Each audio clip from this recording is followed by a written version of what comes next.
आज रात महान जिया का ये दस्तावेज, इसे पूरा करो।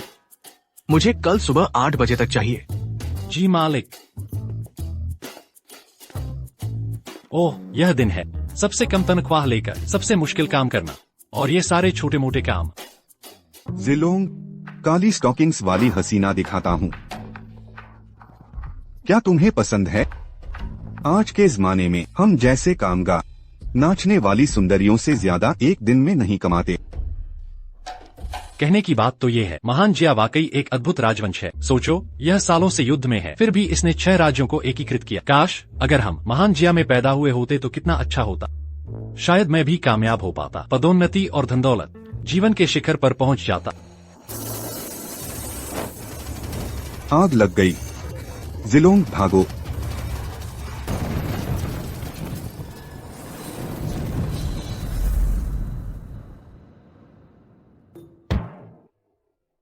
कितनी नरम है, कितनी बड़ी है।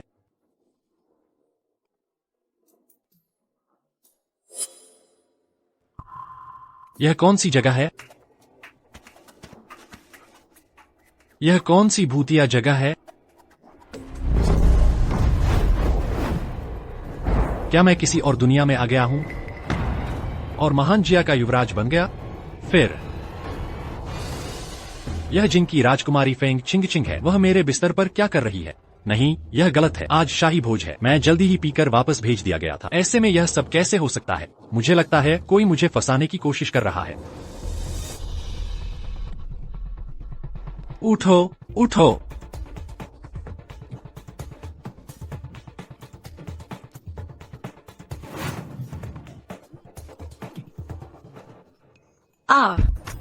एनिलज्जा, तुम्हारी हिम्मत कैसे हुई मुझे छूने की? मरोगे। अरे राजकुमारी, यह एक गलतफहमी है। गलतफहमी? तुम मुझे अपने बिस्तर पर ले आए और तुम कहते हो यह गलतफहमी है। बचाओ, कोई बचाओ। बदतमीजी। राजकुमारी, मेरी बात सुनो। क्या तुम निश्चित हो कि फेंग छिंगचिंग युवराज के महल में है? महाराज, आप ही न्याय करें। सचमुच किसी ने अपनी आंखों से देखा है। फेंग छिंगचिंग कल रात यही पकड़ी गई थी और तब से बाहर नहीं आई। इस नालायक बेटे को दरवाजा खोलो। अभी अभी करके आया और पकड़े गए ऐसे? यह तो वाकई नरक जैसी शुरुआत है। तुम राजकुमारी, मुझे समझाने तो दो। यह मामला, इसके पीछे कोई और राज है। राज है? मैं जिंग की पहली राजकुमारी हूँ। जैसे ही महान जिया की राजधानी मुझे बांध दिया गया। मैं सिर्फ एक राज कहकर मुझे टालना चाहते हो? अरे राजकुमारी, जरा सोचिए, अगर मैंने तुम्हें सच में अगवा किया होता तो क्या मैं इसे और गुप्त नहीं रखता? किसी सुनसान तहखाने में तुम्हें कैद कर देता? क्या मैं जो चाहता वो नहीं कर सकता था? है ना? तुम मुझसे जो चाहो वो करना चाहते थे। मैंने नहीं किया। मैं चलता हूँ। अरे सावधान।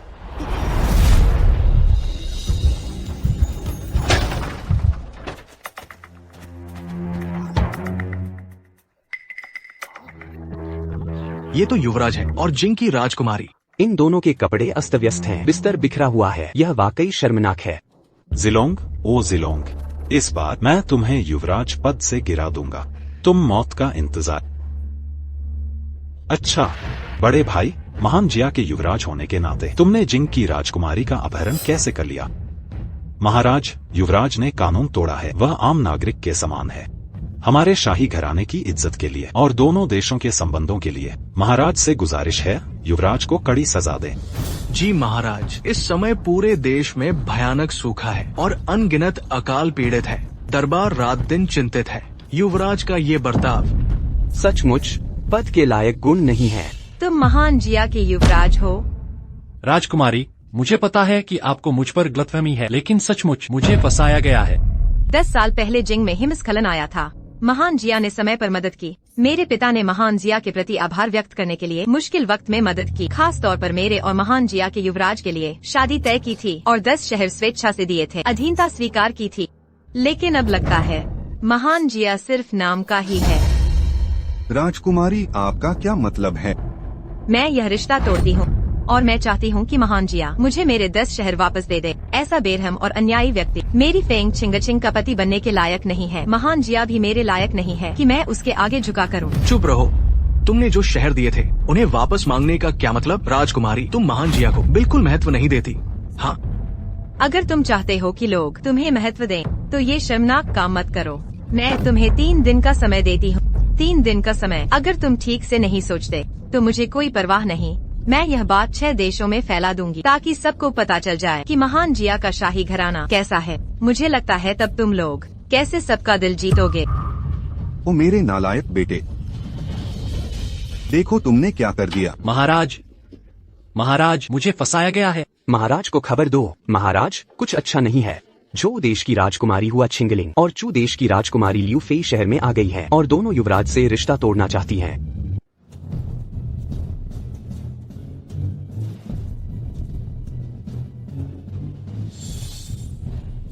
आज सभी देश यहाँ आए हैं। अगर महान जिया की तरफ से कोई कमी रह जाए तो कृपया क्षमा करें। चूँकि महाराज ने ऐसा कहा है तो मैं संकोच नहीं करूँगी।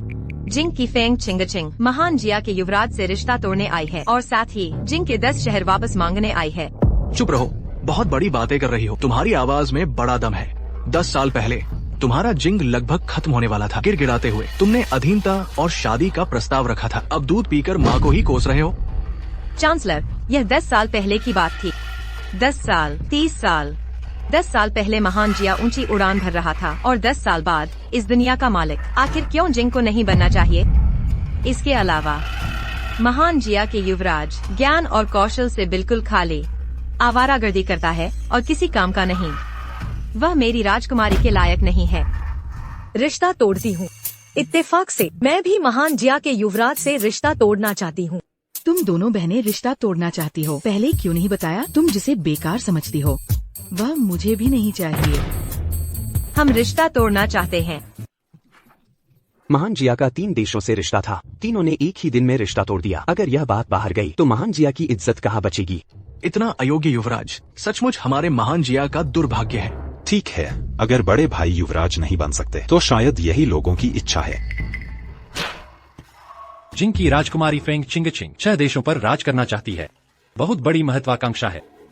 क्या तुम्हें ऐतराज है? मैंने सुना है कि महान जिया का इतिहास लंबा है और उसकी नींव मजबूत है। क्यों न हम ज्ञान और युद्ध कौशल की प्रतियोगिता करें? अगर मैं जीती तो महान जिया न केवल शादी तोड़ेगा बल्कि मेरे जिंग से जो 10 शहर लिए थे सब वापस कर देगा। तुम दोनों भी रिश्ता तोड़ना चाहती हो। सही कहा। ये शर्त मेरी भी है। अगर महान जिया जीता मैं जो कहो वो करने को तैयार हूँ, और अगर हार गए तो चू देश महान जिया का गुलाम नहीं रहेगा। मैं भी यही चाहती। तो अगर तुम जीती पहले महान जिया को दिए गए शहर 2 गुने वापस मिलेंगे। लियांग जिलोंग, तुम पागल हो गए हो। यह तो हमारी महान शिया की भूमि। तुम किस हक से इसे किसी और को दे सकते हो? चुप रहो। किस हक से? इसीलिए कि महान शिया में सैन्य शक्ति को साहित्य से अधिक महत्व दिया जाता है। मेरे सिवा पूरे शाही दरबार में कोई भी 3 राज्यों की राजकुमारियों का मुकाबला नहीं कर सकता। तुम नहीं। युवराज जाना चाहते हैं तो जाने दो। अगर वो हार गया तो हम भी स्वाभाविक रूप से कार्रवाई कर सकते हैं। चूंकि युवराज लड़ने पर अड़े हैं तो हमें भी देखने दो तुम्हारी क्या औकात है। वैसे भी हारने का तो कोई सवाल ही नहीं है।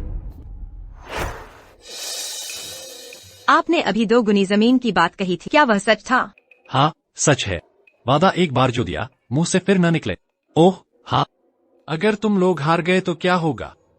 युवराज को शायद पता नहीं है कि मैंने 6 देशों की यात्रा की है और 3 साल से प्रतिस्पर्धा में मेरी कोई हार नहीं हुई है। 6 देशों में कोई मेरा मुकाबला नहीं कर सकता, तो मैं कैसे हार सकती हूँ तुम जैसे कच्चे बच्चे से? मुझे लगता है तुम लोगों में से कुछ में कुछ आकर्षण तो है। क्यों न ऐसा किया जाए?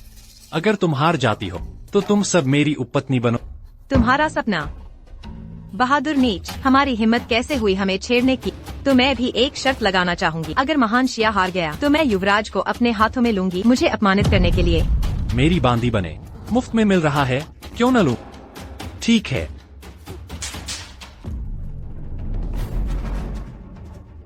बांस के जंगल के 4 ज्ञानी। कहा जाता है कि बांस के जंगल के 4 ज्ञानी कविता और शतरंज का एक पहेली खेल बिछाते थे। 6 देशों के उस्तादों के संयुक्त प्रयास से भी इसे हल नहीं किया जा सका। यह जिंग की राजकुमारी जिसने 6 देशों में विजय प्राप्त की, उसकी सफलता का श्रेय इन्हीं बांस के जंगल के 4 ज्ञानियों को जाता है।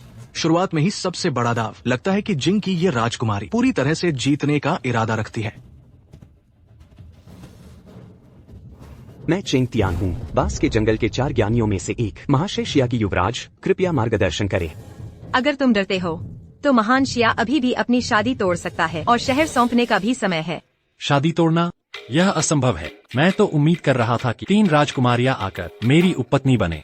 तुम चूंकि हम मुकाबला करने वाले हैं तो तुम सब एक साथ आ जा। एक इतिहास शोधकर्ता से कला में मुकाबला करने की बात है। देखना मैं तुम्हें कैसे हराता हूँ। मैंने पहले ही सुना था कि महान शिया का युवराज बेहद बिगड़ा हुआ है। आज मिलकर ऐसा सोचा नहीं था। यह सच में ऐसा ही है। मुकाबला शुरू होने से पहले ही बड़ी बड़ी बातें कर रहे हो। क्या तुम्हें हवा से ज़बान लड़खड़ाने का डर नहीं? कहीं तुम्हारी ज़बान लड़खड़ा न जाए। हाँ, जब बात मुकाबले की हो, मेरे युवराज के मुंह से निकलते ही सदियों की अमर रचना बन जाती है।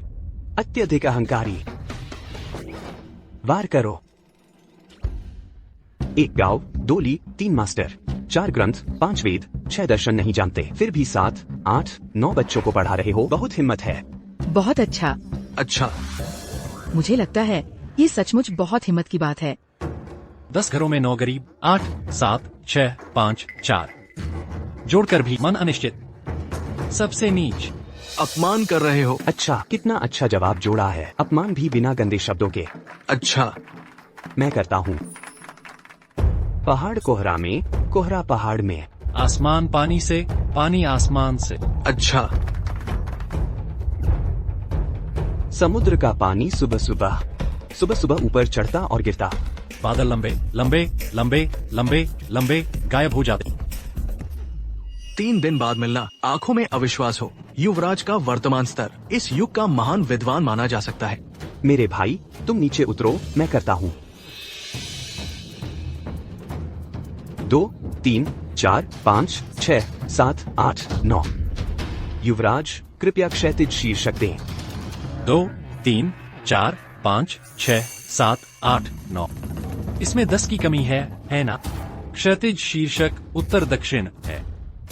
वाह, हर वाक्य क्लासिक है। हर शब्द मोती जैसा है। युवराज की प्रतिभा सिर्फ स्वर्ग में ही होनी चाहिए। इंसानों को कहाँ सुनने को मिलती है? और कौन है जो मुझ पर शक करने की हिम्मत करे? तुम, हम।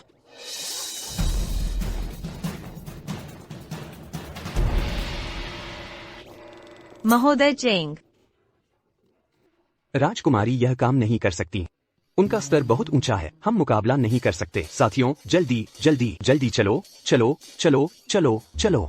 यह अरे महज कुछ कविताएं। बांस के जंगल के 4 ऋषियों को ऐसा बना दिया। वाकई किसी काम के नहीं है।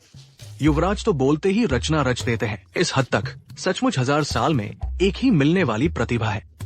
शाबाश, मेरे युवराज होने पर गर्व है। यह स्तर वाकई असाधारण है। तुम महान जिया वाले बहुत सता रहे हो। अरे राजकुमारी, आपकी बात ठीक नहीं है।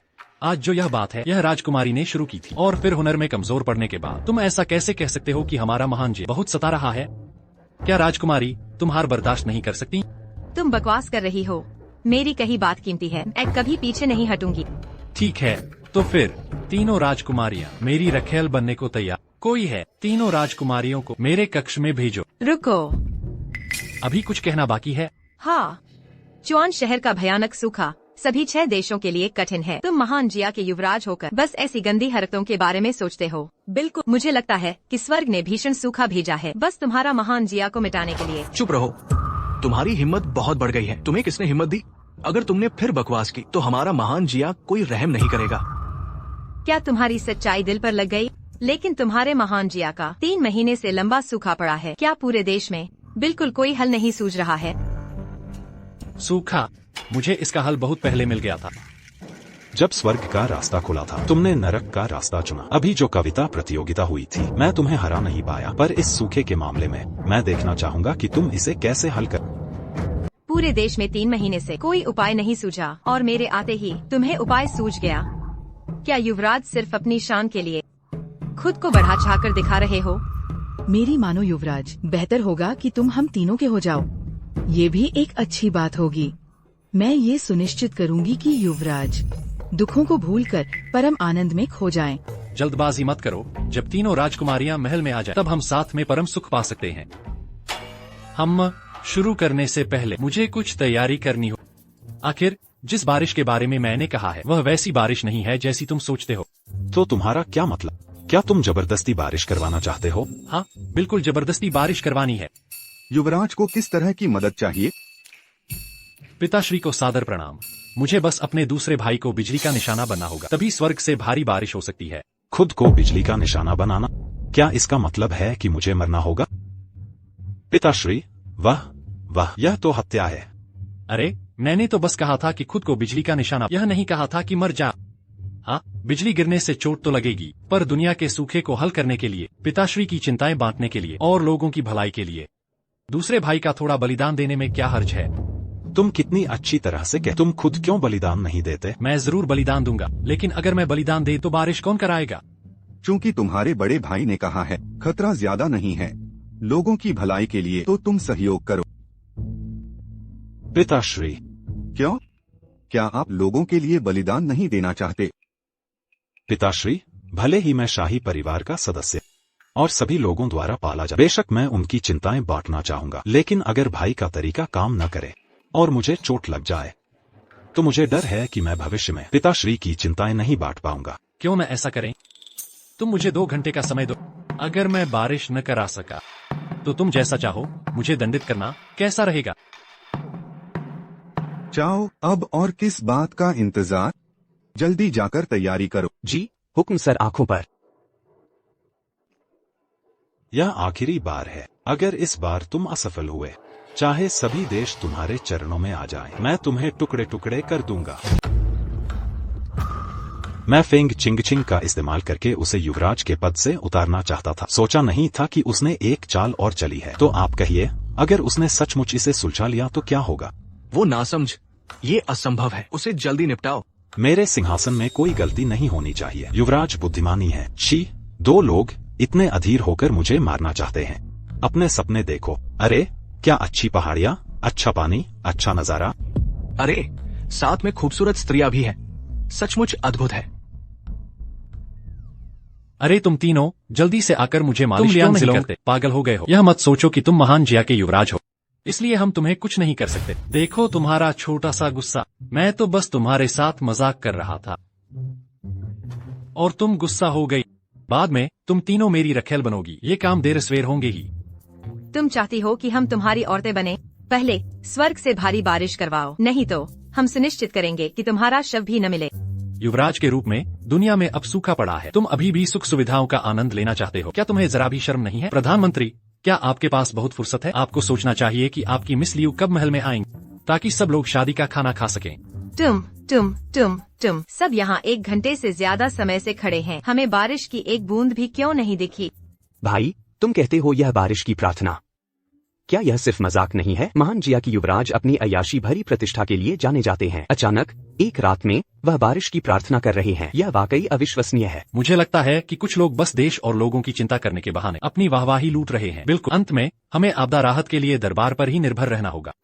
मैंने बहुत पहले सुना था कि यह पहाड़ी शहर 3 महीने से भी ज्यादा समय से सूखे की चपेट में है। तुमने हर कोशिश कर ली पर हल नहीं निकाला। ऐसा इसलिए है क्योंकि यह सूखा बहुत अचानक आया। दरबार को भी तैयारी के लिए समय चाहिए। प्राकृतिक आपदाएं और मानव निर्मित विपत्तियां, उन्होंने तुम्हें कब समय दिया है? प्रधानमंत्री, मुझे लगता है आपके पास बहुत फुर्सत है। क्यों न आप और आपके दूसरे भाई खुद को बिजली को आकर्षित करने के लिए अर्पित कर दे, ताकि भारी बारिश तेजी से आ सके। यह एक पुण्य का काम होगा। मैं जिलोंग, ये बारिश आखिर कब होगी? महाराज को सूचित करना। अपनी उंगलियों पर गिनने के बाद जिन लोगों को मैंने भेजा है वे आधे घंटे से ज्यादा हो गए। अब तक काम लगभग पूरा हो जाना चाहिए। तुम्हारे साथ इधर आ। भाई, हे स्वर्ग, आज जो कुछ भी हुआ यह केवल युवराज का विचार था, इसका हमारे महान जिया से कोई लेना देना नहीं है। तुम सब देहाती हो, बस कुछ ही बारिश प्रेरक बम और कुछ बारूद व रासायनिक एजेंट, और तुम सब ऐसे डर गए। क्या तुम मुझसे लड़ने की हिम्मत करते हो? बारिश आओ, यह कैसे संभव है? बहुत अच्छा किया स्वर्ग को बारिश करवाने के लिए मजबूर किया। असंभव, भूलना मत, युवराज का भाग्य उनके साथ है। महाराज, क्या आपके पुत्र द्वारा लाई गई यह बारिश संतोषजनक है? क्या यह और भी बड़ी हो सकती है? स्वाभाविक रूप से यह हो सकती है। मैं फेंग चिंग का इस्तेमाल करके उसे युवराज के पद से उतारना चाहता था। सोचा नहीं था कि उसने एक चाल और चली है। तो आप कहिए, अगर उसने सचमुच इसे सुलझा लिया तो क्या होगा? वह नासमझ, यह असंभव है, उसे जल्दी निपटा। मेरे सिंहासन में कोई गलती नहीं होनी चाहिए। युवराज बुद्धिमानी है। शी, 2 लोग इतने अधीर होकर मुझे सपने मारना देखो। चाहते हैं। अरे क्या अच्छी पहाड़ियाँ, अच्छा पानी, अच्छा नजारा, अरे साथ में खूबसूरत स्त्रियां भी हैं, सचमुच अद्भुत है। अरे तुम तीनों जल्दी से आकर मुझे मालिश क्यों नहीं करते? तुम लियांग जिलोंग पागल हो गए हो? यह मत सोचो कि तुम महान जिया के युवराज हो।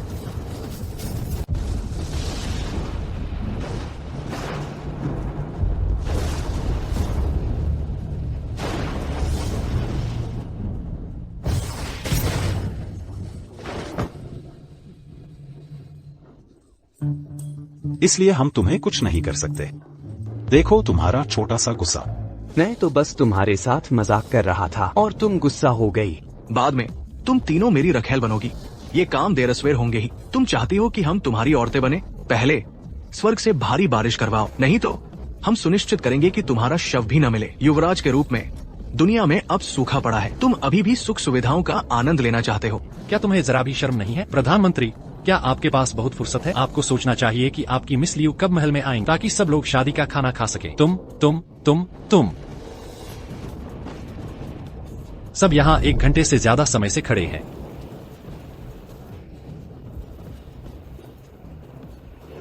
हमें बारिश की एक बूंद भी क्यों नहीं दिखी? भाई तुम कहते हो यह बारिश की प्रार्थना, क्या यह सिर्फ मजाक नहीं है? महान जिया के युवराज अपनी अय्याशी भरी प्रतिष्ठा के लिए जाने जाते हैं। एक रात में वह बारिश की प्रार्थना कर रहे हैं। यह वाकई अविश्वसनीय है। मुझे लगता है कि कुछ लोग बस देश और लोगों की चिंता करने के बहाने अपनी वाहवाही लूट रहे हैं। महाराज सुनिए, मेरे द्वारा की गई इस बारिश से क्या आप संतुष्ट है? क्या ये और तेज हो सकती है? जरूर, ये हो सकती है। सम्राट की शक्ति का प्रभाव देवताओं की शक्ति को बुलाए। बारिश हो। भगवान हमारी महान दशा का भला करें।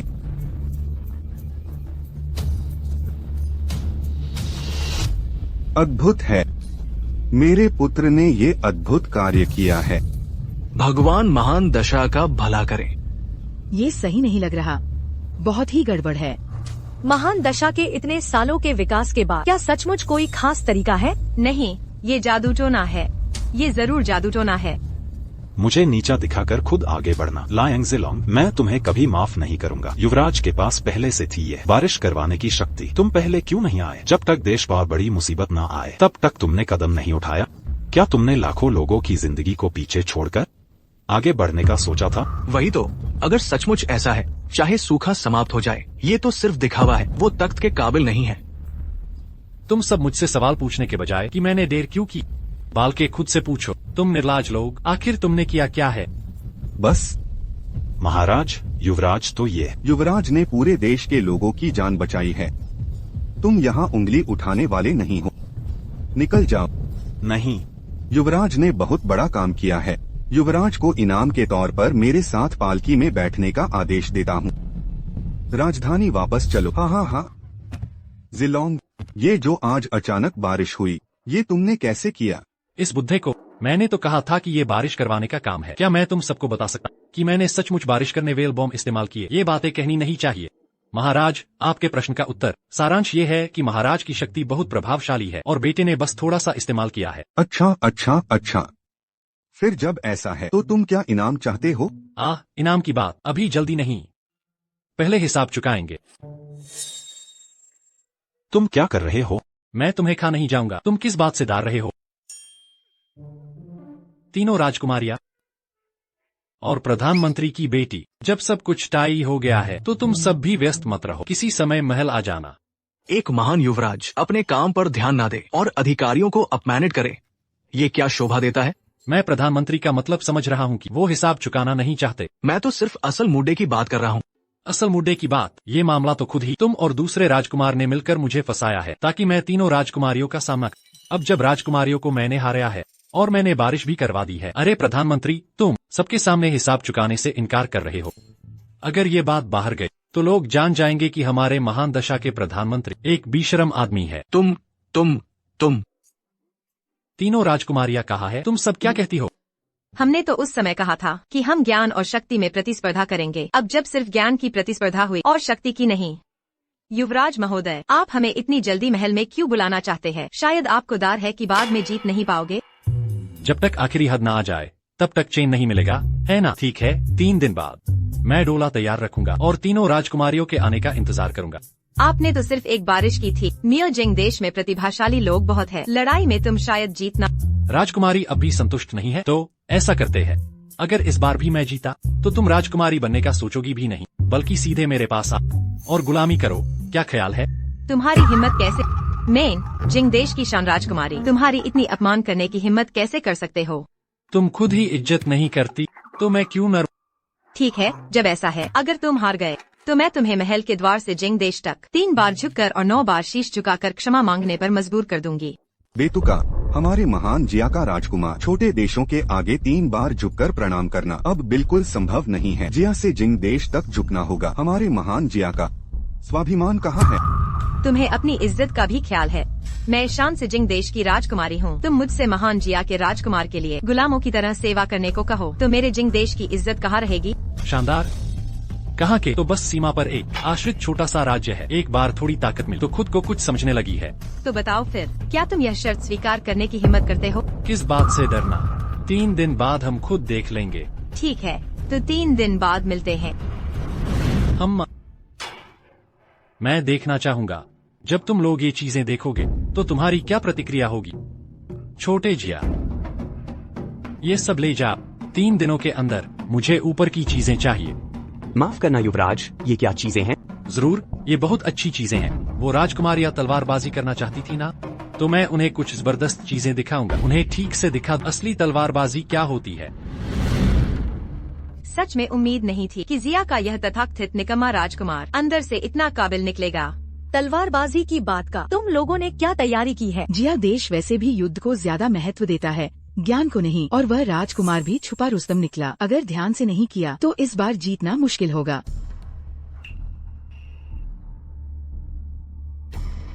जब बात यहाँ तक आ ही गई है तो फिर हम जो भी करेंगे पूरा करेंगे। राजकुमार के मरते ही जिया देश में कोई विरोध करने वाला नहीं बचेगा। तब तो शहरों की बात छोड़ो, जिया देश के सारे साधन सब हमारे ही होंगे। पर यह तो जिया देश की जमीन है। अगर हम हमला करके जीत गए तो ठीक, पर अगर हार गए तो फिर हम क्या करेंगे? तो फिर ऐसा करते हैं, मैं उसे मोहब्बत के जाल में फंसाती हूँ।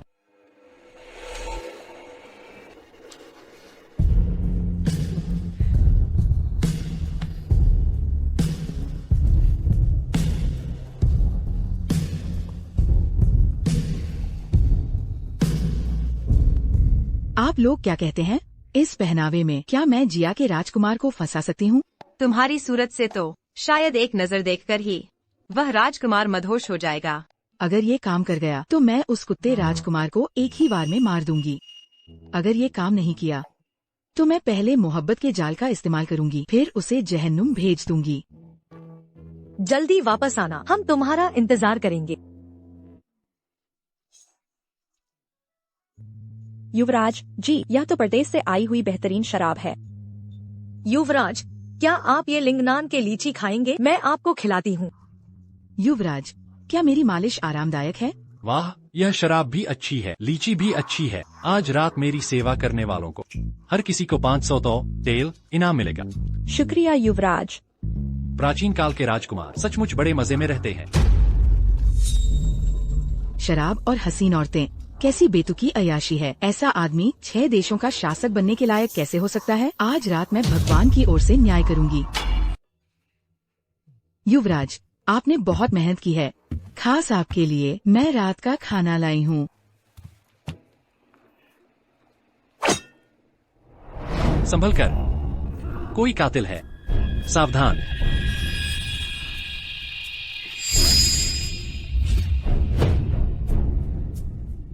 तुम मार्शल आर्ट जानते हो? बस इतना ही, तुम्हारी लाश उठाने के लिए काफी है। मजाक है? आज अगर मैं तुम्हें नहीं मारा तो मैं भी जिंदा नहीं रहूंगा। तुम्हारी हिम्मत कैसे हुई? पीछे मुड़कर इस निकम्मे राजकुमार के साथ फ्लर्ट करने की सजा भुगतो।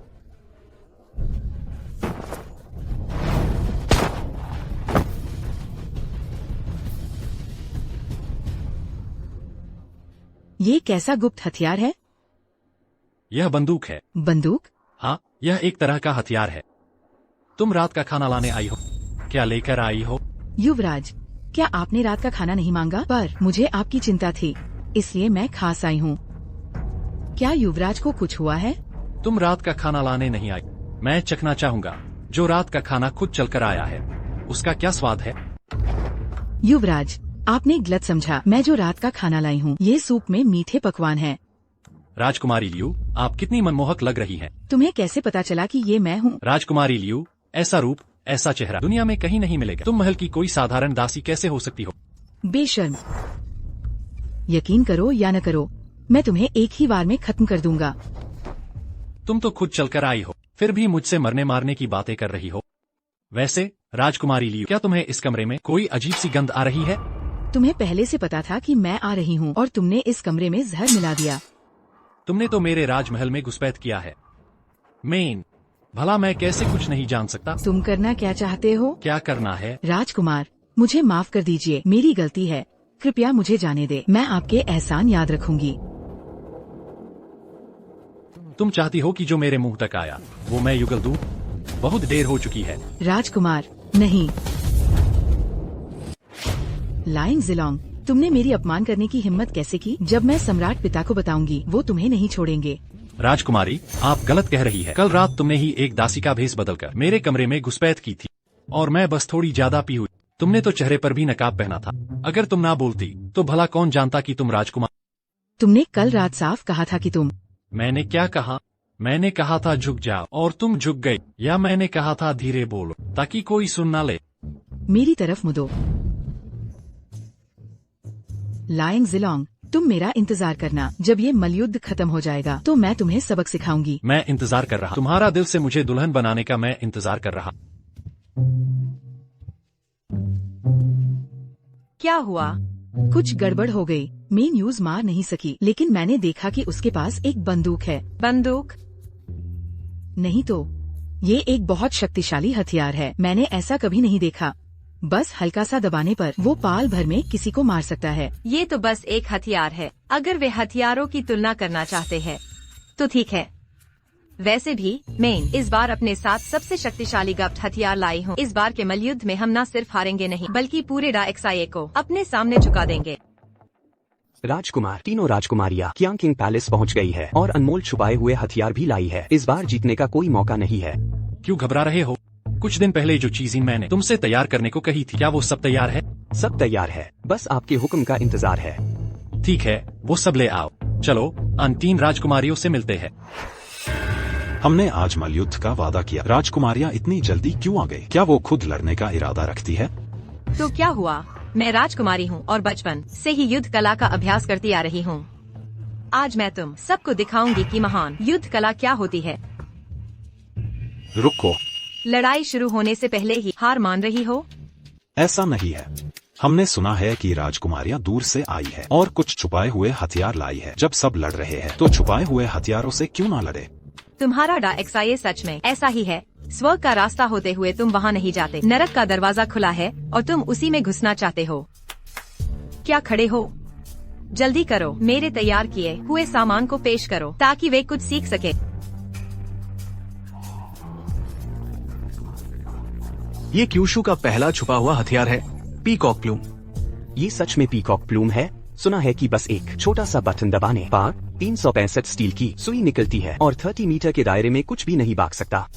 ब्लड ड्रॉपलेट शुरू होते ही 50 मीटर के दायरे में सब खत्म हो जाते हैं। बारिशी फूल सुइया, ये छुपा हथियार जहां में पहला है। जब ट्रिगर होता है तो एक साथ हजारों लोग ऑन पर हमला कर सकता है।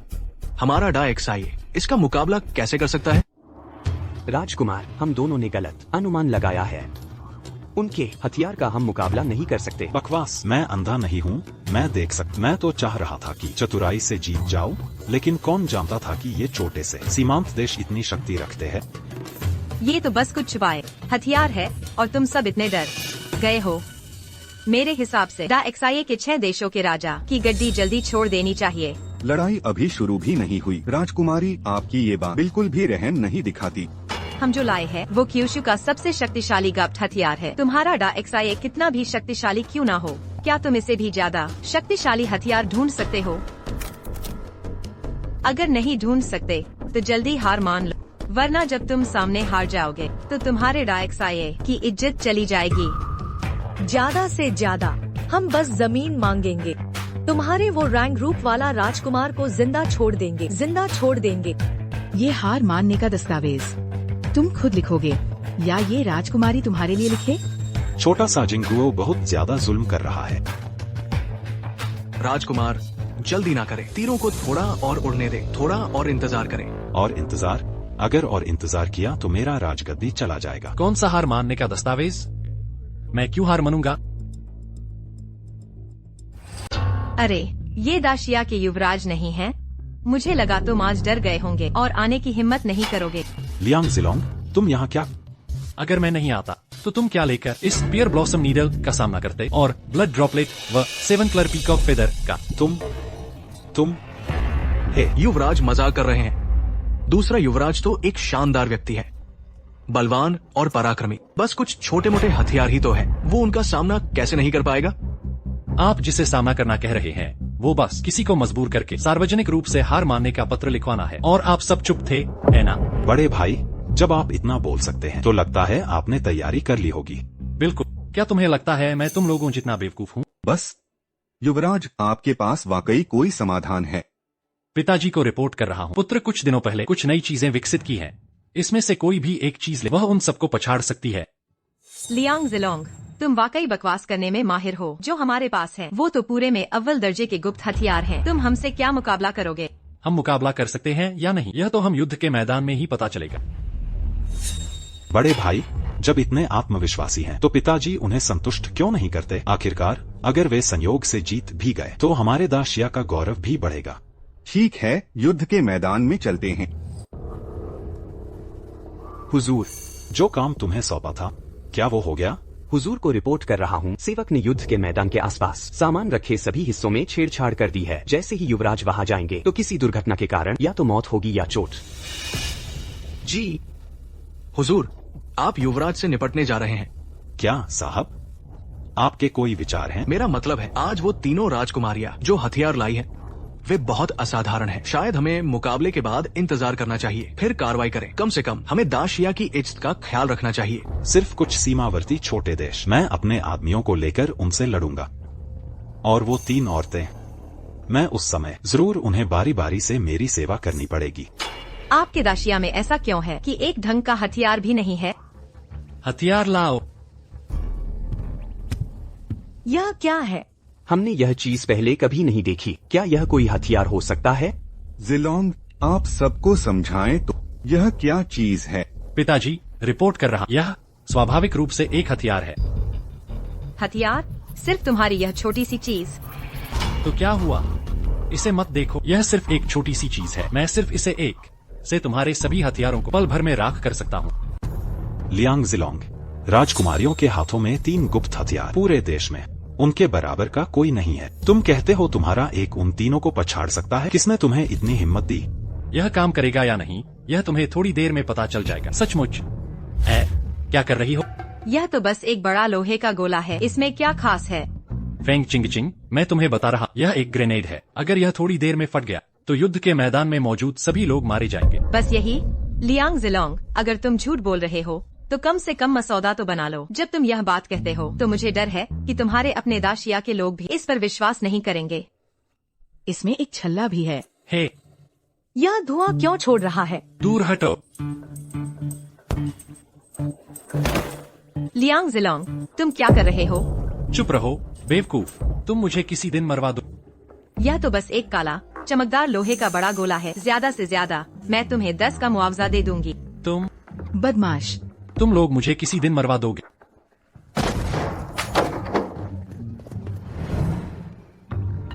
खत्म, खत्म, सब खत्म। क्या यह सिर्फ मेरा भ्रम है? युद्ध का मैदान ऐसा हो गया है सिर्फ एक छोटे लोहे के गोले की वजह से। ये वाकई अप्रत्याशित है। युवराज असल में ला सके इतना शक्तिशाली गुप्त हथियार? नहीं, यह गुप्त हथियार नहीं है। इस तरह के हथियार का खुलेआम इस्तेमाल जिससे दूसरा पक्ष बच न सके। अगर इसे सेना में इस्तेमाल किया जाए तो हमारा महान शिया अजय और अपराजय हो जाएगा। राजकुमार, एक छोटी सी लोहे की गेंद इतनी शक्ति रखती है तो आपके हाथ में वो बंदूक। हाँ, बंदूक, क्या उसमें भी इतनी ही शक्ति है? पिताजी की आज्ञा। मैंने तो पहले ही कहा था, मेरी कोई भी मामूली सी हथियार उन तीनों को आसानी से हरा सकती है। राजकुमारी, आपको जल्दी हार मान लेनी चाहिए ताकि थोड़ी इज्जत बची रहे।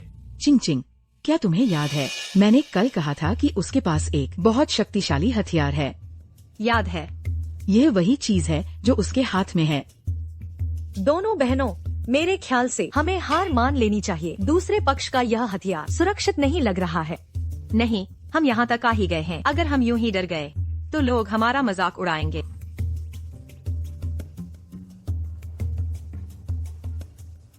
लियांग जिलोंग, क्या तुम मुझसे आगे मुकाबला करने की हिम्मत करते हो? हिम्मत क्यों नहीं होगी जब तक राजकुमारी तैयार है। हमारा महान शिया हमेशा तैयार है। सामना करो। राजकुमार सावधान। बेशम जिंगकू ने अचानक हमला कैसे कर दिया? राजकुमार,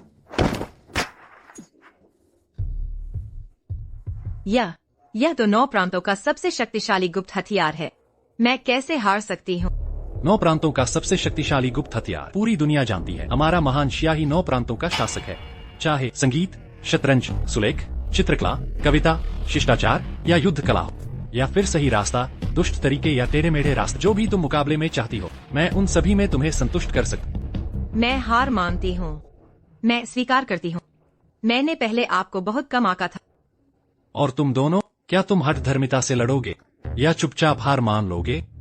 हम हार मानते हैं। चूंकि तुम हार मानते हो, तो तुम तीनों देशों को, हर एक को महान शिया को 5 शहर सौंपने होंगे। इस अनुबंध पर 10 साल के लिए हस्ताक्षर किए जाएंगे। और तुम मेरी सेवा में हाजिर हो। लियांग जिलोंग, तुम पागल हो गए हो। 10 साल का अनुबंध ही काफी था, और 5 शहर और सौंपने। हमारे पास इतनी जमीन कहाँ है? तुम अभी तो कह रहे थे कि तुम महान शिया के साथ कंधे से कंधा मिलाकर चलोगे। वैसे भी हम 5 शहर और नहीं सौंप सकते। राजकुमार, पिछले कुछ दिनों में हमारी ओर से गलती हुई है। आपको नाराज किया, हम माफी मांगते हैं। बस शहरों की संख्या थोड़ी कम कीजिए। हाँ राजकुमार, हमारी इस ईमानदारी को देखते हुए शहरों की संख्या कम कर दीजिए। चूंकि तुम ईमानदारी से माफी मांग रहे हो, जमीन कम करने की बात कोई बड़ी बात नहीं है। राजकुमार, जो कहना है सीधे कहिए। अगर सच में कोई रास्ता नहीं है, तो मैं अपने दोनों बहनों को आपके साथ रहने के लिए छोड़ दूंगी। अगर ऐसा है, मैं शहरों की संख्या 2 कम कर दूंगा, लेकिन अनुबंध 20 साल का होगा। सिर्फ 2 शहर कम करके अनुबंध 10 साल और बढ़ाना। राजकुमारी, हमने प्रतियोगिता से पहले जो तय किया था, वह था हारने वाला मानेगा।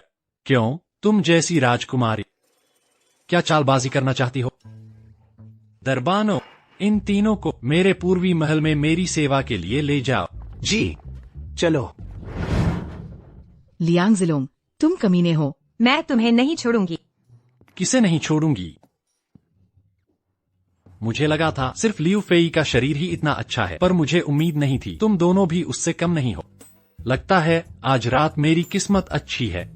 लियांग जिलोंग, हमें तुरंत छोड़ो। हम तुम्हारे साथ इस निकम्मे के साथ नहीं सोएंगे। अगर तुमने मुझे छुआ तो मेरे पिता तुम्हें नहीं छोड़ेंगे। लियांग जिलोंग, तुम्हें बेहतर होगा कि हमें जाने दो, वरना सब कुछ खत्म हो जाएगा। दरबानो, जो चीजें मुझे चाहिए ले आओ।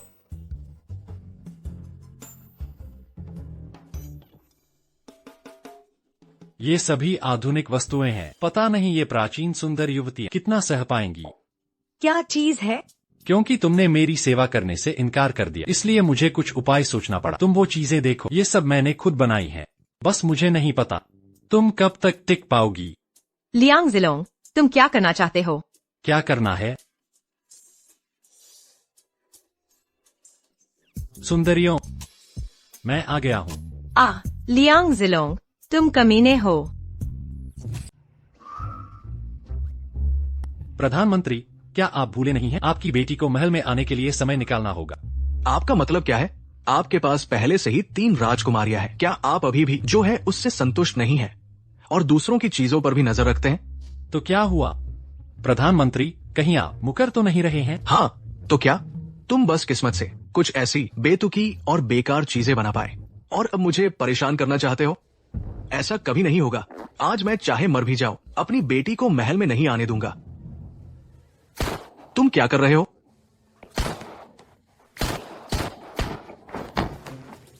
ओह, दूसरे राजकुमार दिन के उजाले में सबके सामने ये मुझे खुलेआम मारने वाला है। मुझे बचाओ, मुझे बचाओ। लियांग जिलोंग, प्रधानमंत्री राज्य के आधार स्तंभ हैं। तुम हथियार लेकर उनके सामने खड़े क्या करना चाहते हो? मैं क्या करना चाहता? तुम पागल हो गए हो। तुम और यह बूढ़ा व्यक्ति कई बार इस युवराज को फंसाने की कोशिश कर चुके हो। आज अगर मैं तुम्हें यही मार भी तो क्या होगा? महाराज पधारे हैं। महाराज आ गए हैं। पिताश्री महाराज को प्रणाम। महाराज को प्रणाम। महाराज का धन्यवाद। पिताश्री, क्या आप बड़े भाई को प्रभावशाली मंत्री और भाइयों को धमकाने और मनमानी करने देंगे? जिलोंग, भाई भाई आपस में लड़ रहे हैं, यह कैसा बर्ताव है? पिताश्री, आप मजाक कर रहे हैं। यह बेटा अभी नए शोध किए गए हथियारों का परीक्षण कर रहा था। हाल ही में सभी देश अशांत हैं और यह बेटा भी देश की रक्षा कर रहा था।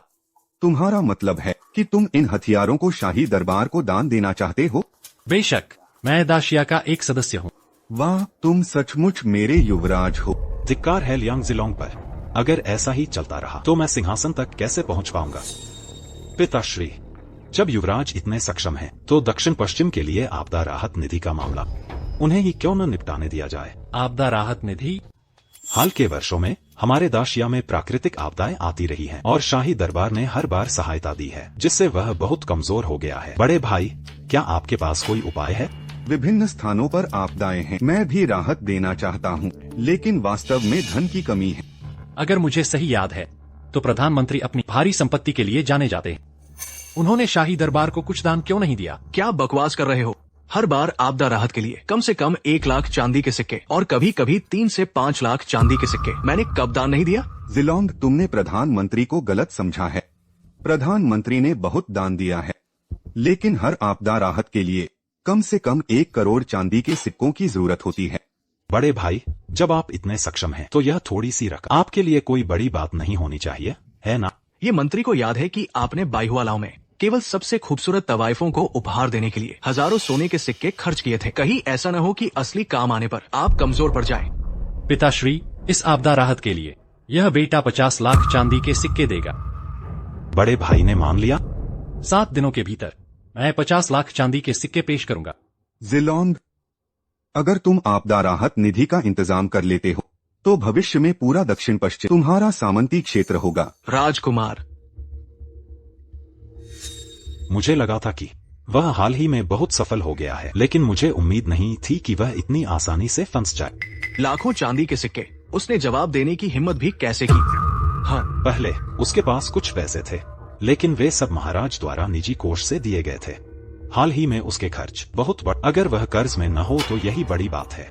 मैं तो यह देखना चाहता कि वह यह लाखों चांदी के सिक्के आखिर कैसे देगा। उसने ये शेख ही सबके सामने मारी है।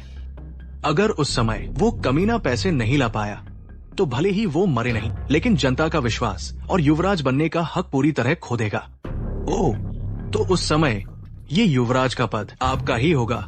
चिंता मत करो, जब मैं सिंहासन पर बैठूंगा तो सबसे पहले उस बेकार युवराज को मार दूंगा। राजकुमार, आपने हाल ही में राजकुमारी को हराया है। आपकी प्रतिष्ठा बहुत मजबूत हो गई है, तो फिर आपने यह मुश्किल आपदा राहत निधि का काम क्यों उठाया? क्या कोई समस्या है? समस्या तो नहीं है, लेकिन यह आपदा राहत निधि स्पष्ट रूप से दूसरे राजकुमार द्वारा आपके लिए खोदा गया गड्ढा है। शाओ शियाजी, मैं तुमसे पूछता हूँ, मैं कौन? युवराज। सही कहा, मैं युवराज हूँ और भविष्य में दाशिया का सम्राट बनूंगा। तो भले ही यह आपदा राहत निधि एक जाल हो, लेकिन यह सच है कि लोग पीड़ित हैं, है ना? मैं कैसे अपनी आंखों के सामने लोगों को पीड़ित होते हुए देख सकता हूँ? राजकुमार, प्राचीन काल से जब भी राज्य में अशांति होती है तो हमेशा लोग ही पीड़ित होते हैं। शाओ शियाजी, याद रखना, राज्य के उत्थान में भी जनता को कष्ट होता है और पतन में भी। हमें कभी भी लोगों की जान दांव पर लगाकर काम नहीं करना चाहिए। राजकुमार, आप भविष्य में निश्चित रूप से एक अच्छे सम्राट बनेंगे। जहांपना, क्या अब मुझे अंदर जाकर सूचना देनी चाहिए? जरूरत नहीं। लेकिन जहांपना, क्या आप युवराज से मिलने नहीं आए थे? असल में मैं चिंतित था कि वह कुछ गड़बड़ करेगा। लगता है मैंने जरूरत से ज्यादा सोचा। युवराज आखिरकार बड़ा हो गया है।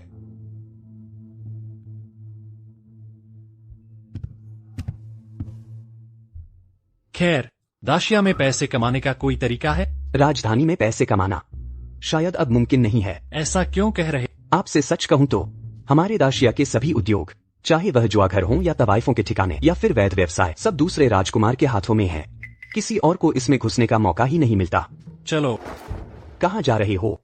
क्या पैसे की कमी नहीं है? हाँ, जाहिर है पैसे कमाने। अरे राजकुमार, यह दूसरे राजकुमार की जगह है, क्या यहाँ आकर परेशानी खड़ी करना ठीक नहीं होगा? परेशानी खड़ी करना क्या होता है? मैं तो पैसे इकट्ठा करने आया। ओह हाँ, थोड़ी देर में अंदर जाकर मुझे राजकुमार मत बुलाना, मुझे साहब बुलाना। चलो। 10,000 चांदी के सिक्के, इतने सारे? ओह, एक बार में ही 10,000 चांदी के सिक्के। साहब, आपके पास इतने सारे चांदी के सिक्के कहाँ से आए? अगर खेलना है तो कुछ बड़ा खेलते हैं। 10,000 चांदी के सिक्के। यह फिर किस अमीरजादे का बेटा है जो जिंदगी का अनुभव लेने आया है? हाँ बिल्कुल, कौन नहीं जानता कि यह दूसरे राजकुमार का इलाका है। क्या वह यहाँ पैसे कमाने की सोच रहा है? साहब, आप पहली बार आए हैं, है ना? क्या हम आपको यहाँ के नियम बताएं? जरूरत नहीं। यह पासा हिलाकर बड़ा या छोटा खेलना, हिम्मत है। साहब मजाक कर रहे हैं, ये हमारा जुआघर है। हमें कुछ भी जुआ खेलने से डर नहीं लगता। बस ऐसी जगहों पर हम सिर्फ नकद देखते हैं, उधार नहीं देते। काफी है? काफी है, काफी है। आइए।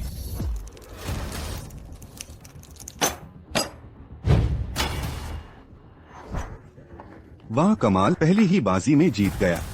इस लड़के की किस्मत अच्छी है, पलक झपकते ही 10,000 चांदी के सिक्के दोगुने हो गए। कमाल है। साहब, इस बार भी जो बड़ा होगा वही जीतेगा, है ना? बेशक, लेकिन इस बार मैं 1 लाख चांदी के सिक्के दाव पर लगा रहा। वाह, 1 लाख चांदी के सिक्के। हिम्मत है? हाँ, आइए।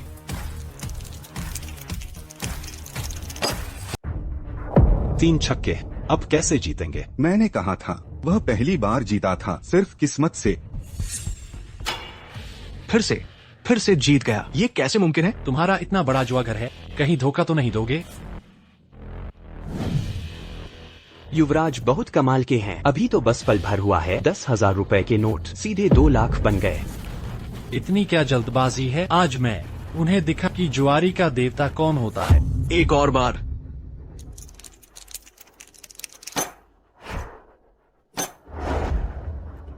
फिर जीत गया। चलो एक और बार। हाँ।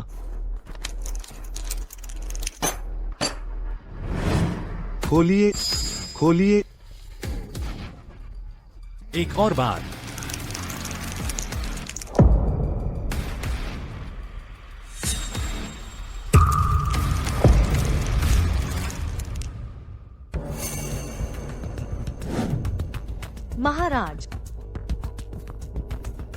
महाराज, बुरा हुआ। कहो। हमारे जुआघर में कोई गड़बड़ कर रहा है। वो आदमी आधे घंटे से है और उसने हमसे जीत लिए पूरे 8 लाख रुपए। क्या? मैं तो देखता हूँ मेरे इलाके में कौन पंगा लेने की हिम्मत करता है। मैं तो देखता हूँ कौन मेरे पैसे जीतने की हिम्मत करता है।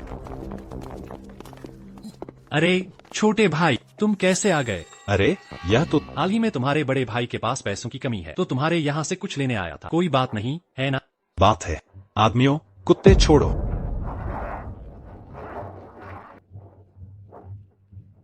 द्वितीय राजकुमार, आप यह क्या करने वाले हैं? द्वितीय राजकुमार लियांग जिलोंग, तुमने सीधे रास्ते से जाने से इनकार कर दिया और अब खुद मुसीबत मोल ले। आज अगर तुमने मुझसे पंगा लिया है तो मुझे गैर दोस्ताना मत समझना। छोटे भाई, हम एक ही परिवार के हैं, तो एक दूसरे को क्यों सता रहे हो? तुम उन्हें मुझसे कटवाने वाले हो। मुझे यह सब मत। मेरे पैसे कमाना इतना आसान। घूम फिर कर पैसे ही चाहिए, है ना? अगर पैसे चाहिए तो ठीक है, अपनी काबिलियत से लेने होंगे। अरे लियांग जिलोंग, मुझे लगता है तुमने गलत समझा है। यह मेरा इलाका है। अगर तुम मेरी बात नहीं मानोगे तो यहाँ से बाहर नहीं जा पाओगे। जरूर, यह शंगजिंग शहर है और मैं इस राजवंश का युवराज। अगर मुझे तुम्हारे कुछ भी हो गया तो तुम बता, क्या तुम इससे बच पाओगे? क्या? और तुम सब मेरे आदमियों, क्या तुम युवराज पर हाथ उठाने की हिम्मत करोगे? क्या तुम्हारी उम्र लंबी हो गई है क्या? आज तुम चाहे जितनी भी बड़ी बातें, मेरे यहाँ से बाहर नहीं जा पाओगे। देखो तुम्हें फिर जल्दबाजी। किसने कहा कि मैं जा रहा हूँ? जाओ, दूर हट। आज हम दोनों भाइयों को मुश्किल से मिलने का मौका मिला है, तो क्यों न हम एक जुआ खेलें? जुआ खेलें? हम एक बड़ी बाजी लगाते हैं। 3 में से 2 जीत। अगर मैं जीत गया तो तुमने जो पैसे जीते हैं वे सब मुझे वापस कर। हम भाई हैं, इतनी औपचारिक बातें क्यों कर रहे हो? एक काम करते हैं, अगर तुम यह बाजी जीत गए तो मैं अपने जीते हुए सारे पैसे तुम्हें वापस कर दूंगा और तुम्हें दुगना भी दूंगा। और अगर मैं किस्मत से जीत गया तो बस मुझे 1 लाख और दे देना। ठीक है, यह तुमने कहा है।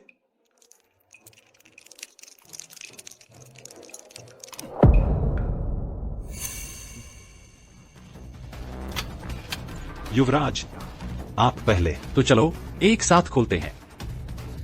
3, 2, 1। रुको लियांग जिलोंग, अगर इस बार तुमने फिर पासे तोड़ दिए तो तुम हारे हुए माने जाओगे। चिंता मत करो, वे चालबाजियां तुम्हारे धोखाधड़ी वाले डीलर से निपटने के लिए थीं। हम सब भाई हैं, मैं तुम्हारे साथ ऐसा नहीं करूंगा। खोलिए।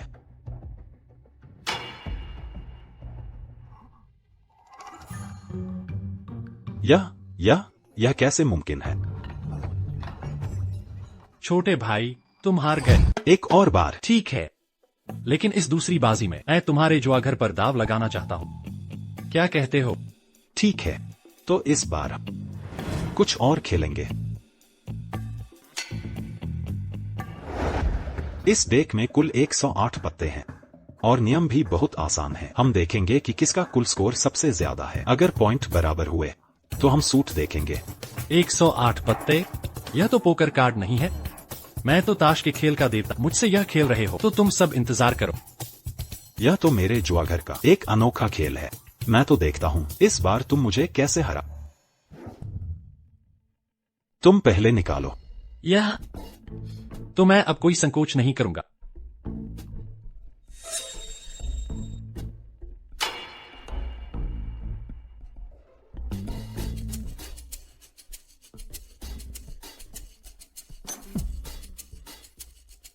तीन दुक्की। इतना बड़ा? छोटे भाई, तुम सच में बहुत दुक्की वाले हो। मैं जीत गया। छोटे भाई, यह सब क्या हो रहा है? मैं कैसे हार सकता हूँ? ऐसा कैसे हो सकता है? छोटे भाई, इतने सारे लोग देख रहे हैं, तुम अपनी बात से मुकरोगे तो नहीं? मैं नहीं मानता। एक और बार। इस बार तुम मुझसे क्या दाव लगाओगे? इस बार मैं शंगजिंग शहर की पूरी जायदाद दाव पर लगाता। जो चाहो चुन लो। द्वितीय राजकुमार तो यहाँ जुए में बेकाबू हो गए हैं। शहर की जायदादें अपनी पसंद से चुनने को कह रहे हैं। यह तो बहुत बड़ा दाव है। हाँ बिल्कुल, ये युवराज भी कमाल के इंसान हैं। लियांग जिलोंग, अगर इस बार तुम हार गए तो तुम शंगजिंग शहर से बाहर निकल और कभी वापस मत आना। यह लड़का तो सच में बहुत शातिर है। मैं तो बस उसके पैसे चाहता था, मुझे नहीं पता था कि वह मेरा सिंहासन और जान चाहता है। युवराज, यह ठीक नहीं है। अगर आप शंगजिंग शहर छोड़ देंगे तो यहाँ द्वितीय राजकुमार की चलेगी। तब अगर उन्होंने कुछ भी किया तो हम सब बर्बाद हो जाएंगे। अरे बड़े भाई, अभी तो इतने अकड़ रहे थे। इस बार डरपोक तो नहीं बनोगे? डरने की क्या बात है? जुआ तो जुआ है। वैसे भी मैं जरूरी नहीं कि हार ही जाऊं। ठीक है, तो आओ। मुझे विश्वास नहीं है कि तुम हर बार जीत।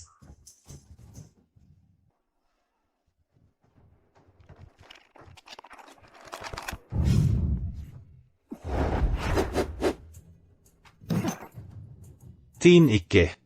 यह तो सबसे बड़ा पत्ता है। मैं देखता हूँ कि तुम मुझे कैसे हरा। जब तक फैसला नहीं हुआ है, तुम इतनी जल्दबाजी क्यों कर रहे हो? बड़े भाई, मैं तुम्हें सलाह देता हूँ कि पहले ही हार मान लो और चुपचाप अपने सारे पैसे मुझे दे। खुद ही बाहर जाने के लिए तबादले का आवेदन, और यह भी एक तरह से तुम्हें थोड़ी इज्जत देना होगा, है ना? मैंने अभी तक पत्ते नहीं खोले, तुम्हें कैसे पता कि मैं हारूंगा? इस पत्ते के साथ जब तक जुआरी का देवता खुद ना आए और खुद ना निकाले पान, हुकुम और चिड़ी का इक्का, तभी थोड़ी उम्मीद है। तुम्हें कैसे पता कि मैं जुआरी का देवता नहीं? मैं नहीं मानता। पत्ते खोलो। यह वाह, जीत गया, जीत गया। छोटे भाई, अब तुम्हारा वह सबसे मशहूर शराब खाना वह भी मेरा हो गया है। 1 घंटे के भीतर मुझे शाही महल में रुपए के नोट और जमीन के कागजात भेज दो। कोई दिक्कत नहीं है ना? यह चलो। यह हैं आज के युवराज। यह तो बिल्कुल जुआरी के देवता हैं। सिर्फ आधे दिन में उन्होंने लाखों रुपए नहीं जीते, बल्कि एक शराब खाना और जुआघर भी जीत लिया। ये तो कमाल है। महाराज, क्या हमें सच में यह सब उन्हें देना पड़ेगा? मूर्ख, अगर नहीं भेजा तो क्या उसे मेरा कमजोर बिंदु रखने दोगे? हम और क्या सोच रहे हो? जल्दी सामान गिनो और यह सारे जमीन के कागजात युवराज को भेज दो। युवराज सच में बहुत समझदार और शक्तिशाली हैं। आज सिर्फ एक छोटी सी चाल से उन्होंने लाखों रुपए जीत लिए हैं और मुफ्त में 2 जायदादें भी मिल गईं। ऐसे में हमारी लाखों रुपए की राहत राशि का इंतजाम हो गया है। इतनी जल्दी खुश मत हो महाराज, इसका क्या मतलब है? लियांग हेंग कैसा आदमी है? वह चुपचाप कैसे हमें सामान दे सकता है? अगर उसने सच में हमें दे भी दिया तो वह बस बेकार जमीन का टुकड़ा होगा। तो हम क्या करें? अगर सिर्फ जमीन का टुकड़ा है तो भले ही उसे तुरंत बेच भी दें। सिर्फ 7 दिनों के भीतर प्रक्रिया पूरी करने और कागजात बनाने के लिए पैसे नहीं मिल पाएंगे, है ना? मेरे पास एक बेहतरीन योजना है। युवराज, ये चीज, ये क्या है? कहते हैं कपड़े है, पर इसमें तो बस एक डोरी है। अगर ये कपड़े नहीं है तो इसका क्या उपयोग होगा? ये कपड़े ही है, लेकिन ये महिलाएं के लिए है। इसमें और बिना कपड़ों के होने में क्या फर्क है? आरी, तो युवराज, ये किस लिए इस्तेमाल होता है? ये चीज जब तुम सड़क पर किसी को आईएससी पहने हुए देखो तब तुम जान जाओगे कि ये क्या है। ये तांबे का पतीला, इसकी शक्ल कितनी अजीब है। मैंने ये पहले कभी नहीं देखा। ये किस लिए इस्तेमाल होता है? हमारा भोजनालय अभी खुला है ना? हाँ, जल्दी से सैनिक निर्माण कक्ष को कहो कि जल्द से जल्द कुछ बनाए, बिल्कुल उसी तांबे के पतीले जैसा एक पतीला। जब हम अपने भोजनालय में हॉट पॉट शुरू करेंगे तो राजधानी में ये सबसे पहला होगा, लेकिन हमारा मुख्य आकर्षण तो ये है। अरे, ये चीज कितनी अजीब शक्ल की है। मैंने कभी सुना या देखा ही नहीं। ये स्लॉट मशीन कहलाता है। ये जो अकबरों में इस्तेमाल होता है। ओह, सही याद आया। तुम्हारी बनवाई हुई महजोंग सेट का क्या हुआ? कैसी है? सब तैयार है। लगभग 200 सेट बनाए हैं। बस आपके आदेश का इंतजार है। अच्छा, अब यही हमारे पैसा कमाने का समय है। युवराज, मैंने तुमसे कहा था ना कि साफ सुथरा कर देना। काम कैसा चल रहा है? युवराज, चिंता ना करें। जो भी हमारी चीज है, बेड फर्नीचर, वेल कैबिनेट से लेकर छोटे डाइस बॉक्स तक, मैंने सब नौकर चक्कर भी ला दिए हैं। जहाँ तक युवराज की बात है, उनके लिए बस एक जमीन का टुकड़ा बचा है। और लायंग जिलोंग का क्या? उस तरफ से क्या खबर? उसने सब मिल गया है और हमारे लोगों ने उसकी चीजों को भी साफ कर दिया है। उसने हमारी जगह का स्टाइल पूरी तरह बादल दिया है। तू अभी भी अकड़ रहा है? जाओ, ये खबर फैला कि राजधानी के सभी लोगों को पता चल जाए, भले ही वो किसी को भी बेचे, कोई भी उसका माल ना खरीदे। अगर मुझे पता चला तो बुरा अंजाम होगा। जी, समझ गया। और एक बात, तुम लायंग जिलोंग पर नजर रखो। उसकी हर हरकत पर मुझे तुरंत सूचित करते रहना। युवराज, क्या ये सच में चलेगा? देखो, ये सब्जियां और मांस सब कच्चे हैं। क्या ये सच में बिकेंगे? कैसी बात कर रहे हो? ये तो युवराज ने एक नई चीज बनाई है। ये जरूर बहुत मशहूर होगी और बिकेगी। लेकिन हमारा ये भोजनालय, जो राजधानी का सबसे पहला भोजनालय है, पहले वाले तरीके से खुला रहते हुए भी हम ये सब क्यों कर रहे हैं? ये भोजनालय पहले दूसरे राजकुमार का, भले ही उसका खाना इतना अच्छा ना हो, फिर भी कुछ लोग इज्जत के खातिर खाने आते थे। लेकिन अब इशिका मलिक बादल गया है। अगर दूसरा राजकुमार परेशान ना करे तो यही बड़ी बात है। भला अब ग्राहक कैसे आएंगे? युवराज सही कह रहे हैं। जबकि युवराज ने नया खाना बनाया है, फिर भी पुराने ग्राहक कैसे वापस आएंगे? मैंने कब कहा कि वो वापस आइए? अगर वो नहीं आना चाहते तो ना आइए। मुझे नए ग्राहक चाहिए। एक्साई एक्साइज आए। हाँ, चॉप्टिक्स बांटो। ठीक है। जब खाना तैयार है तो चाख लो।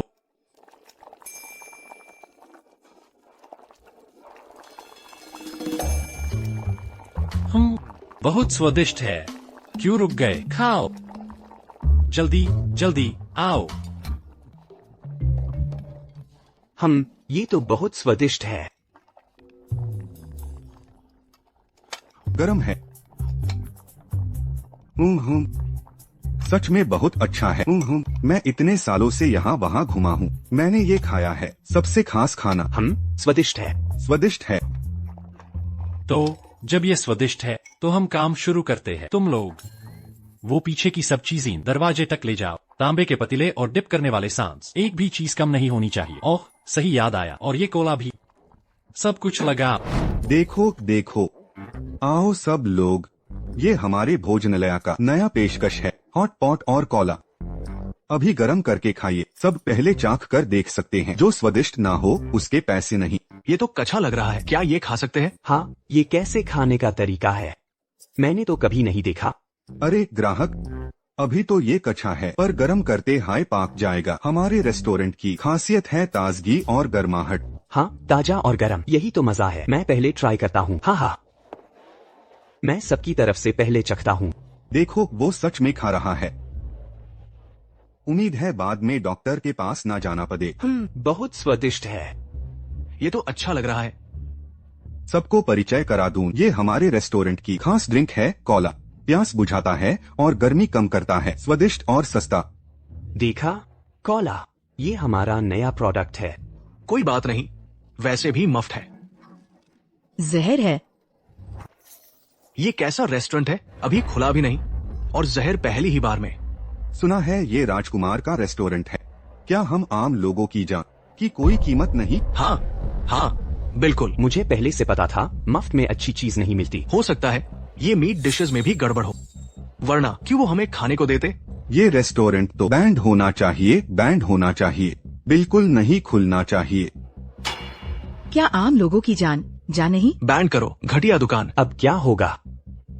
तुम लोग बेमतलब बकवास मत करो। हमारे रेस्टोरेंट में ताजा सामग्री इस्तेमाल होती है, इसमें बिल्कुल जहर नहीं है। बैन करो, बैन करो, तुम लोग झूठ बोल रहे हो। हम आम लोगों को सता रहे हो। बैन करो, घटिया तरीके, तुम लोग मुझे धोखा देना। बैन करो, बैन करो। घटिया दुकान। सब शांत हो जाइए, मेरी बात सुनिए। ये ड्रिंक बिल्कुल जहरीला नहीं है। देखो उसने पी लिया। मैं ही इस दिल्ली का राजकुमार हूँ और ये कोला मैंने खुद बनाया है। अब कौन कहता है कि मेरा कोला जहरीला है? मैं भी चखता हूँ। अब ये क्या है? ये हॉटपॉट और ये कोला? मुझे भी चाहिए, मुझे भी। राजकुमार साहब ने पा लिया है। मैं भी लूंगा। मैं ट्राई करता हूँ। चखो। बहुत स्वादिष्ट है। सबको एक खुश खबर दूं, आज खुलने का ऑफर है। सारे कॉम्बो मील्स आधे दाम पर है। 200 ताले चांदी रिचार्ज करवाओ और 8 डिशेस मुफ्त पाओ। 8 डिशेस। मेन रिचार्ज करती हूँ। मेन। मुझे भी। मुझे कॉम्बो चाहिए, कॉम्बो। वाओ कितना भीड़ है। मैं तो सोच रहा था ये लोग कीमत नहीं समझते। एई क्या बकवास कर रहे हो? मेरे राजकुमार की चीजें क्या कभी पॉपुलर नहीं हो सकती? राजकुमार, हम अब वापस महल क्यों नहीं चलते? वापस महल? देखो रात होने वाली है, हमें अब कैसीनो जाना चाहिए। अन लोगों को थोड़ा झटका दी। राजकुमार, ये सच में कैसीनो है? क्यों, ये तो किसी रंडी खाने जैसा लग रहा है। तुम बिल्कुल सही पकड़े हो, तुमने बहुत पहले पहचान लिया। राजकुमार साहब की जय हो। राजकुमार, ये सब क्या है? तुम्हें याद नहीं? ये मैंने तुमसे पहले ही तैयार करवाया था। काले नेट वाले, सेव्ड नेट वाले, लेस के, रैबिट गर्ल कॉस्ट्यूम्स, नौकरानी के लिबास। आपने पहले नहीं बताया था कि ये चीजें पहनने के बाद ऐसी दिखेंगी। ये तो वो इफेक्ट नहीं है। ऐसे कैसे मैं इस शहर में उन बिगड़े नवाबजादों से चांदी कमाऊंगा? ओह लिन मेम साहब, मैंने तुमसे पहले कहा था ना कि खेल तमाशे और किराया कैसे होगा। तुम्हें सब याद है? याद है। आम साथी के लिए 100 चांदी 1 घंटे का। अगर गाना बजाना हो तो हर गाने का अलग किराया होगा। अगर पूरी रात का हो तो दाम कुछ और होगा। बहुत अच्छा, हाँ याद आया। वो जो मैंने तुम्हें नाच सिखाया था, क्या वो सबने सीख लिया है? सब सीख रहे हैं। मैंने नहीं सोचा था कि इतने कम समय में तुम सब कुछ इतना अच्छा तैयार कर लोगी। अब हम खुलने के लिए तैयार है। आज रात हमारे खुलने की पहली रात है। अगर कोई गलती हुई तो मैं तुम्हें नहीं छोड़ूंगी। जी। अरे रुको, तुम मेरे लिए कुछ खास तरह के चुन लो। मैं खुद उनका अनुभव करना चाहता हूँ। राजकुमार साहब, अंदर आइए। राजकुमार साहब। हाँ,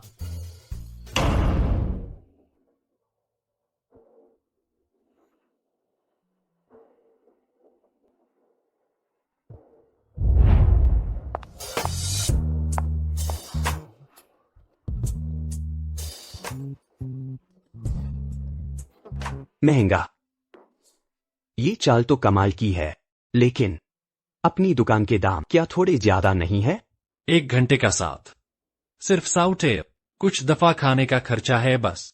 पर ये 100 टेल चांदी के असली रांझण में तो कुछ गानों का खर्चा हो जाता है। इसका मतलब हम फ्रीडमंड है ना? तुम सोचते ही नहीं हो क्या उनके पास वो कपड़े हैं जो यहाँ है? सबसे अहम बात यह है कि यहाँ समय के हिसाब से पैसा लगता है। नौकर को एक सवाल है। हाँ, ये 100 टेल चांदी जब तक है, क्या कुछ भी कर सकते हैं? सिर्फ 100 टेल चांदी बस साथ देंगे। और क्या करना चाहते हो? पर देखो तो हमारी दुकान, अगर कुछ खास सेवा ना हो तो ग्राहक रुकेंगे नहीं। खास सेवा? ही कौन कहता है नहीं है?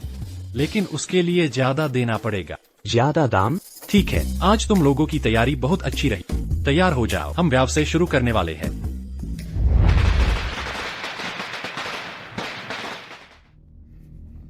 ये कोई जुआघर जैसा नहीं लगता। ये जुआघर रांझन जैसा क्यों है? और ये अंदर की सजावट हमने पहले कभी नहीं देखी। आइए सभी सम्मानित ग्राहकन, अंदर आकार देखिए। हमारे जुआघर में सिर्फ नहीं, नए नए तरीके के खेल, तरह तरह के पेय और सुंदर महिलाएं साथ डीन के लिए भी है। लड़कियों, मैंने तो ऐसा कभी नहीं देखा। ओहो, ए अब बर्दाश्त नहीं होता। मैं तो देखना चाहता हूँ इस जुआघर को। इसमें क्या अलग है? मेहमान, आप शायद नहीं जानते, यहाँ हमारे पास सुंदर महिला डीलर है जो ऑनलाइन ताश बांध रही है। आइए मेहमान, जरा खेल कर देखिए। क्या आप मेरे बारे में कह रहे हैं? मैं आ गया हूँ। चलो चलो चलो। मैं भी अंदर जाकर देखूंगा। अब काम बन गया, इसके बाद हम जा सकते हैं। भाईजान, क्या आप मुझे वेलकम नहीं कर रहे? कहीं आप ये बिजनेस में साथ नहीं करना चाहते? अरे ये तो वो मोटा भेड़ है, दूसरे भाई। अरे ए, मुझसे दूर रहो। अरे जरा देखो तो तुमको। लड़कियों इधर आओ, ये हमारे यहाँ के बड़े ग्राहक है, अच्छे से साथ देना। भाईजान, ये आप क्या कह रहे हैं? मैं ऐसा आदमी नहीं। आपका स्वागत है, आपकी सेवा करके खुशी हुई। भाईजान, ये यही है हमारी दुकान की खास सेवा, साथ देना, पर दाम थोड़ा ज्यादा है। क्या तुम पक्का करना चाहते हो? भाईजान, जब साथ देना ही है तो मेरे साथ खेलना बेहतर है। मैं दुगुना दाम दूंगा। अब भी क्या सोच रहे? चलो।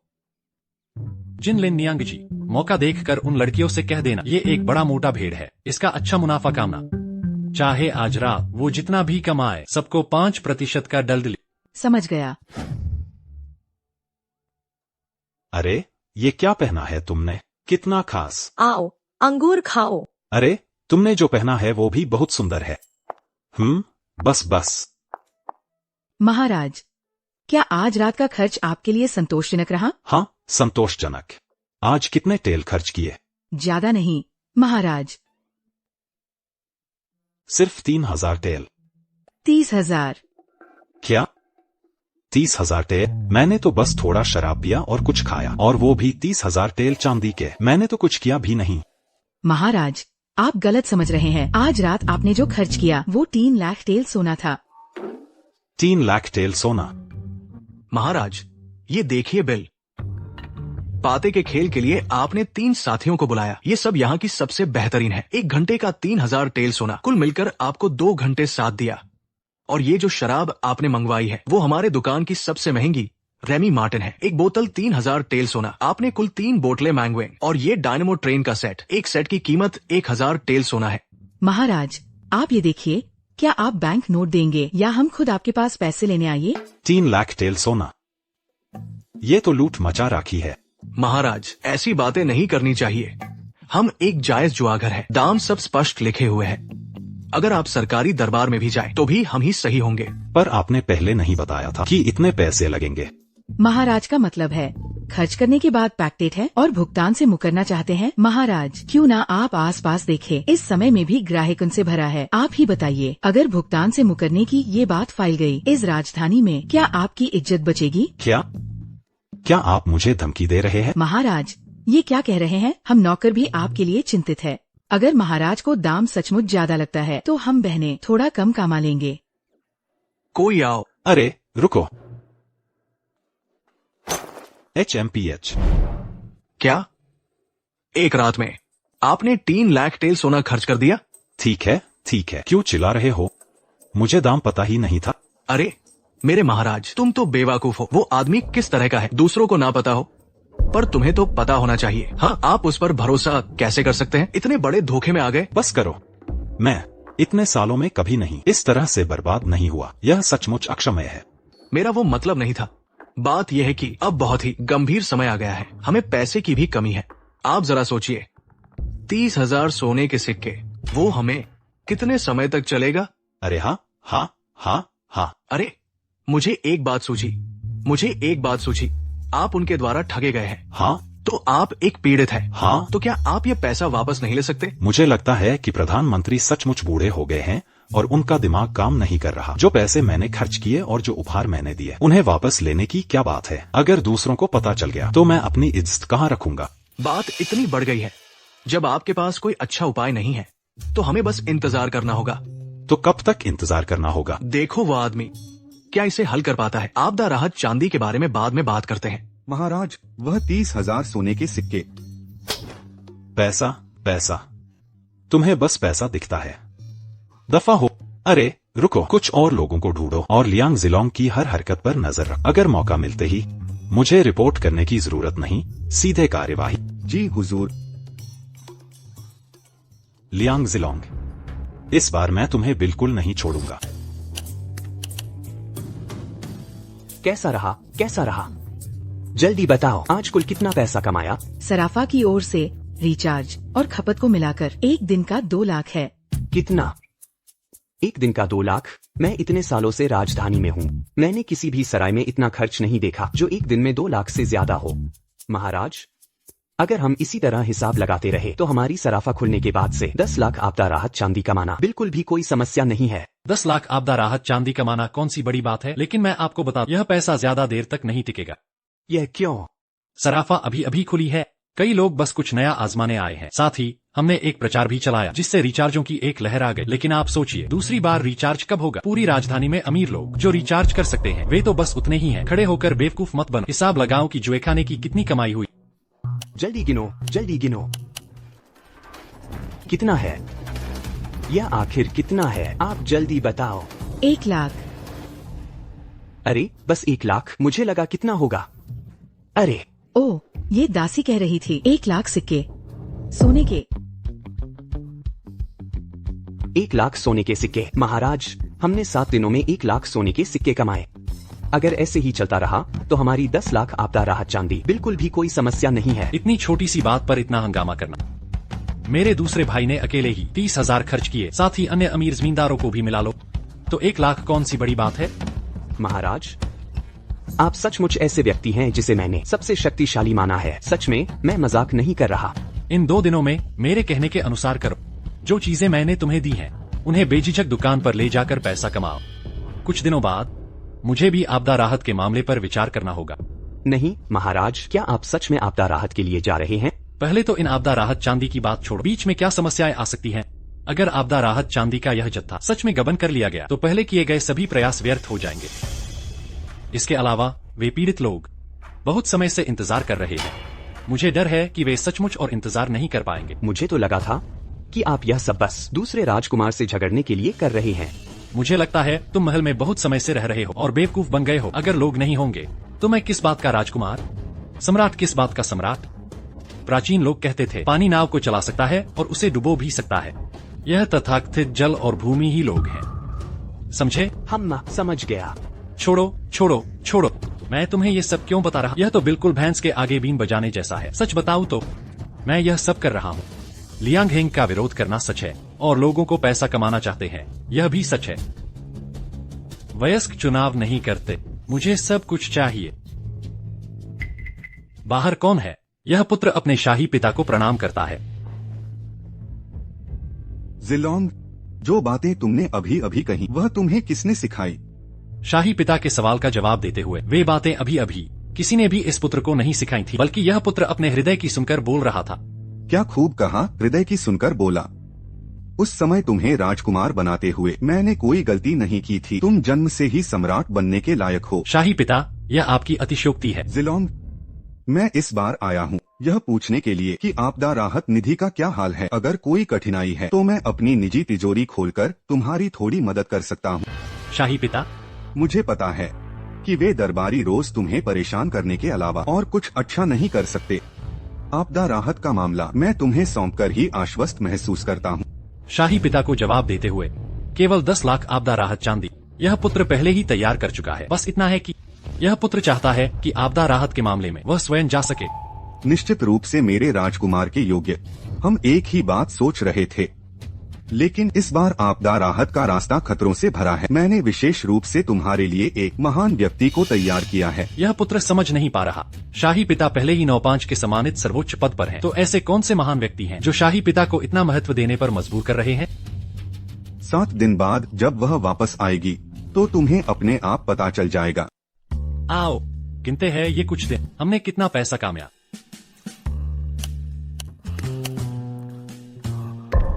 महाराज कुमार, सिर्फ 7 दिन में हमने कामया 10 लाख रुपए।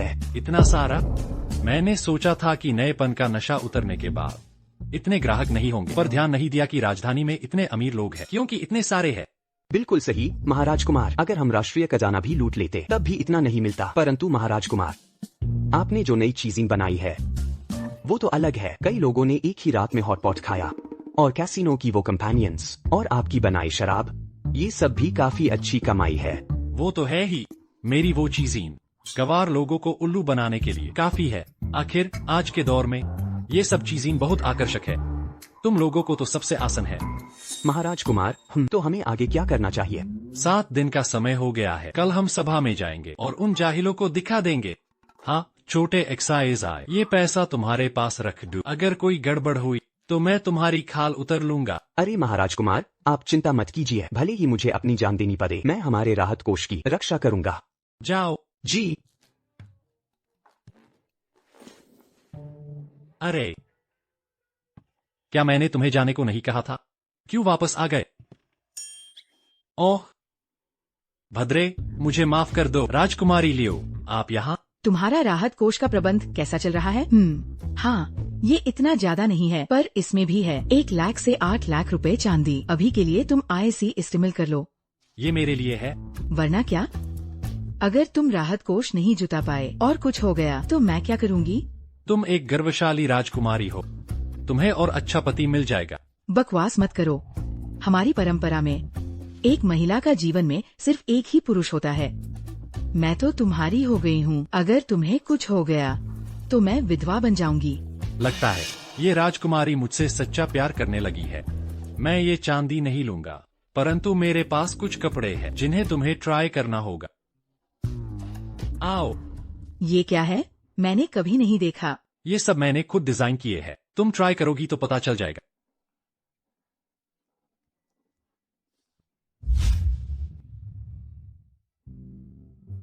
महाराज कुमार, देखो मैं कैसी लग रही हूँ। सुंदर, बहुत सुंदर।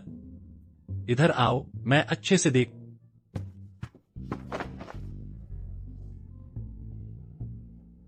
राजकुमार कहाँ है? ये समय हो गया है, अभी तक नहीं आया। अगर राहत कोष में गड़बड़ ना होती तो वो आने की हिम्मत नहीं करता, है ना? हाँ सम्राट, अब इस समय में अगर वो नहीं आया तो वो हमारे महान देश के 10 लाख पेरिटॉन को मूर्ख समझ रहा है। क्या तुम्हारा राजकुमार डर गया है और चूहे की बिल में घुस गया है? सुना है राजकुमार ने कैसीनो को रंडी खाने में बादल दिया है और महल भी नहीं लौटा है रोज। कहीं ऐसा तो नहीं कि वो सुंदरता के लिए, यहाँ तक कि राहत कार्य को भी पर ध्यान नहीं देता? तुम्हारे महान देश में ऐसा राजकुमार है तो इन पेरिटॉन का तो कोई आसरा ही नहीं। कौन कहता है मैं चूहे की बिल में घुसा हूँ? पिताश्री को नमन। उठो। वाह, ये सब चांदी है, इतना सारा। HMPH, इसमें क्या बड़ी बात है? तुम्हें राहत कोष चाहिए ना? ये रहा राहत कोष। ये तो 10 लाख रुपए चांदी है। वरना 10 लाख सोने के सिक्के। 10 लाख सोने के सिक्के। सम्राट पिता, ये मेरे 7 दिन की सभी आमदनी है। मैं इन IC राज्य खजाने में जमा करने को तैयार हूँ और इसका आधा हिस्सा राहत कार्य के लिए डीन को। मैं खुद पीड़ित क्षेत्रों में जाने को तैयार हूँ, सोने और भोजन पहुँचाने के लिए। सोने और भोजन पहुँचाने के लिए। ये मूर्ख। मैं परेशान था कि राजधानी में तुम्हारे साथ क्या कर... तुम खुद राहत कार्य के लिए जा रहे। जब ऐसा है तो मुझसे गुरेज मत करना। राजकुमार ने मेहनत की है। अच्छा है, मैंने तुम्हारे लिए एक व्यक्ति टाई किया है। घोषणा करो, सेनापति लिंग फेंग भवन में प्रवेश करें। सेवक लिंग फेंग सम्राट को नमन करता है। सेनापति लिंग, जल्दी उठो। वो महान देश की पहली महिला योद्धा है। भले ही सेनापति लिंग एक महिला है, अनहोन वर्षों से सीमा की रक्षा की है और अनेक सफलता पाई है। सेनापति लिंग के होने से हमारा महान देश 100 साल तक सुरक्षित रहेगा। परंतु सेनापति लिंग का ये अचानक लौटना, क्या सम्राट ने उनके लिए कुछ टाई किया है? ये महिला उन दूसरी लोगों से कहीं ज्यादा सुंदर है। जिलोंग, ये सेनापति लिंग फेंग है। इस राहत कार्य में वो तुम्हारे साथ जाएंगी और तुम्हारी सुरक्षा कर सकती है। सम्राट, मैंने सुना है कि सेनापति लिंग ने इतने सालों तक सिर्फ सीमाओं की रक्षा की है, महल की तरफ ध्यान नहीं दिया। पर जब युवराज आपदा राहत के लिए जा रहे हैं तो सेनापति लिंग को खुद साथ जाना पड़ रहा है। सम्राट, क्या हमारे ग्रेट एक्साए की सीमाएं क्या लायंग जिलोंग जितनी भी महत्व नहीं रखती है? ये बात मैंने खुद उठाई है। क्या दूसरे राजकुमार को कोई ऐतराज है? सेनापति लिंग, आप मजाक तो नहीं कर रही है? आप ग्रेट XIA की पहली महिला योद्धा देवी है। अगर आपको कोई भी तकलीफ है तो आप हमें बता सकती है, हम सब। बस, मैं तो खुद राजकुमार को सुरक्षित रखना चाहती थी। ऐसा इसलिए क्योंकि राजकुमार के पास है कुछ शक्तिशाली हथियार। दूसरे राजकुमार भी मदद कर सकते हैं। सब खत्म। जब तक ये महिला यमराज है, हम कैसे अपना काम कर सकते हैं? जाप की आपदा राहत का फंड ताई हो गया है। तो मामला ताई है। कल सुबह युवराज आपदा राहत के लिए जाएंगे। सभा समाप्त। सम्राट अमर रहे, हजारों साल, हजारों साल।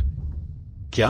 क्यों सम्राट लायंग जिलोंग के प्रति इतने चिंतित है? अगर सम्राट मुझ पर लायंग जिलोंग जितना ही ध्यान देते, किसी भी 10वां हिस्से जितना भी, तो मैं ऐसा क्यों होता? वो सेनापति लिंग तो सचमुच ग्रेट XIA की पहली महिला योद्धा देवी है। आप कहते हैं कि जब ये महिला यमराज है, हम कैसे अपना काम कर सकते हैं? तो अगर ऐसा है तो मैं उसके साथ आपदा राहत के लिए जाऊंगा। मैं देखना चाहता कि क्या उसका घेरा सचमुच अभेद्य है और सचमुच उस पर हमला करना नामुमकिन है। राजकुमार खुद जा रहे हैं तो राजधानी की तरफ। बस कह देना कि मैं और घर से निकल नहीं सकता। जब मैं उससे निपट लूंगा, मैं जल्द ही वापस आ जाऊंगा। सम्राट, क्या आप बता सकते हैं कि आपने अपने पुत्र को क्यों बुलाया? मैंने तुम्हें नहीं बुलाया, ये सेनापति लिंग है। उनका आपसे एक अनुरोध है। राजकुमार, आपके सेवक ने सुना है कि आपने एक बैच बनाया है बहुत शक्तिशाली हथियारों का। अगर सुविधा हो तो क्या वो सीमाओं में इस्तेमाल के लिए दिए जा सकते हैं? सीमाओं को देना उन हथगोलाओं की कीमत से मेरे युवराज का खजाना खाली हो जाएगा। अगर सुविधा नहीं है तो अगर कोई नमूना हो तो यूज देखना भी अच्छा होगा। कोई खास परेशानी नहीं है। जब सेनापति लिंग चाहती है तो ले लो। इतनी अनमोल चीज क्या राजकुमार ने बस ऐसे ही दे दी? सेनापति लिंग, आप गलत कह रही है। अगर मेरे बनाए हथियार काम आ सकते हैं और सेनापति लिंग की मदद कर सकते हैं, मैं तो बहुत खुश हो जाऊंगा। तो क्यों मैं उन्हें दीन में संकोच करूंगा? राजकुमार की महानता, आपके सेवक की तरफ से सीमाओं के लिए सैनिकों और नागरिकों की तरफ से राजकुमार को धन्यवाद। सेनापति लिंग, कृपया जल्दी उठिए। सेनापति लिंग, अगर आप सचमुच धन्यवाद कहना चाहती है इस आपदा राहत के लिए, तो मेयर युवराज की अच्छी तरह से रक्षा करनी होगी। सम्राट, चिंता न करें। जहाँ राजकुमार है वहीं मैं हूँ। क्या राजकुमार यहाँ आपदा राहत के लिए नहीं आए हैं? फिर चुपके से शहर में क्यों घुस रहे हैं और किसी को बताया भी नहीं? क्या तुम पागल हो? अगर हम बड़े शान से शहर में प्रवेश करेंगे तो इस शहर के लोग सब तैयार हो जाएंगे। उस समय हम कैसे पता लगा पाएंगे आपदा पीड़ितों की असली स्थिति का? सिर्फ चुपके से शहर में घुसकर ही हम सबसे साची स्थिति जान सकते हैं। वास्तु, इतनी मेहनत की क्या जरूरत है? अगर राजकुमार स्थिति समझना चाहते हैं तो मैं अकेली जाकर जांच कर सकती हूँ। वो कैसे एक हो सकता है? और क्या तुम सोचते हो कि सचमुच किसी को पता नहीं है कि हम शहर में आ रहे हैं? राजकुमार का मतलब है कि जिन्हें जाना चाहिए उन्हें पता है और जिन्हें आना चाहिए वो रास्ते में है। मुझे पता नहीं था कि दूसरे राजकुमार आएंगे। आपके सेवक ने उचित स्वागत नहीं किया। आपके सेवक का दोष है। जियांग चेंगवेन, चुआनचिंग जिला के अधिकारी होने के नाते क्या आप जानते हैं कि आपदा राहत मंत्री पहुंच चुके हैं और डक बंगले में ठहर गए हैं? कब हुआ ये? आपके सेवक को सचमुच पता नहीं है। जब तक तुम निकामों को पता चलेगा तब तक बहुत देर हो जाएगी। पूछता हूँ राजकुमार कि आपदा राहत मंत्री इतने चुपके से आए, क्या इसके पीछे कोई और वजह है? वजह की बात तो मुझे नहीं पता, लेकिन इस आपदा राहत में तुमने कितना भ्रष्टाचार किया और कितना लिया ये मैं जानता हूँ। अगर ये सब जांच में आ गया तो शायद आपके 9 कुल भी नहीं बचेंगे। कृपया राजकुमार मुझे बचाइए। कृपया राजकुमार मुझे बचाइए।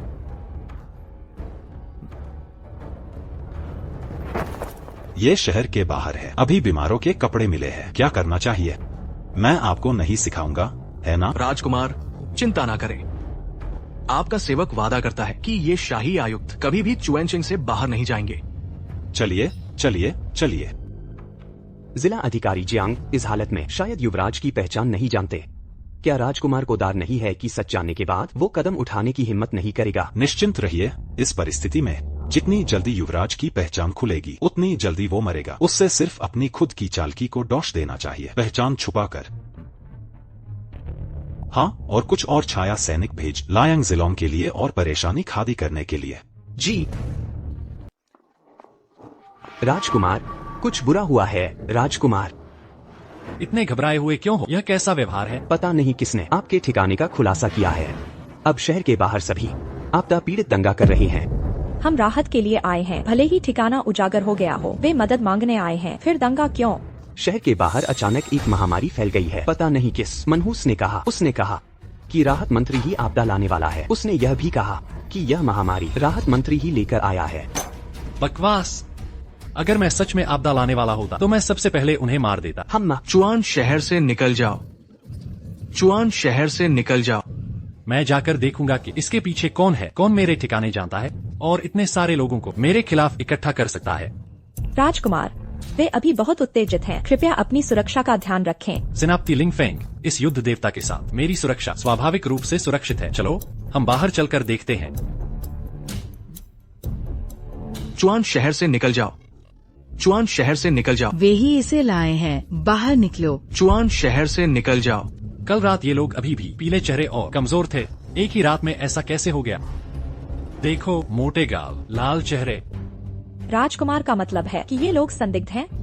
जरूर संदिग्ध हैं। ये वही है। बहुत संभावना है कि वे आपदा पीड़ित नहीं बल्कि उन्हें परेशानी पैदा करने के लिए लाया गया है। सब जल्दी देखो, वो भ्रष्ट अधिकारी है। उस भ्रष्ट अधिकारी को मार डालो, उसे मार डालो। भ्रष्ट अधिकारी।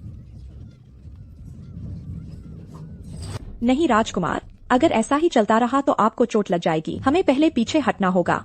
भ्रष्ट अधिकारी। मैं समझ गया। राजकुमार, अब आप क्या जान गए? हम वापस जा सकते हैं, लेकिन मुझे आप दोनों को उठाकर ले जाने के लिए परेशान करना होगा। अरे बाप रे! राजकुमार, फिर से कौन बेअदबी करने की हिम्मत करेगा? आगे बढ़ो।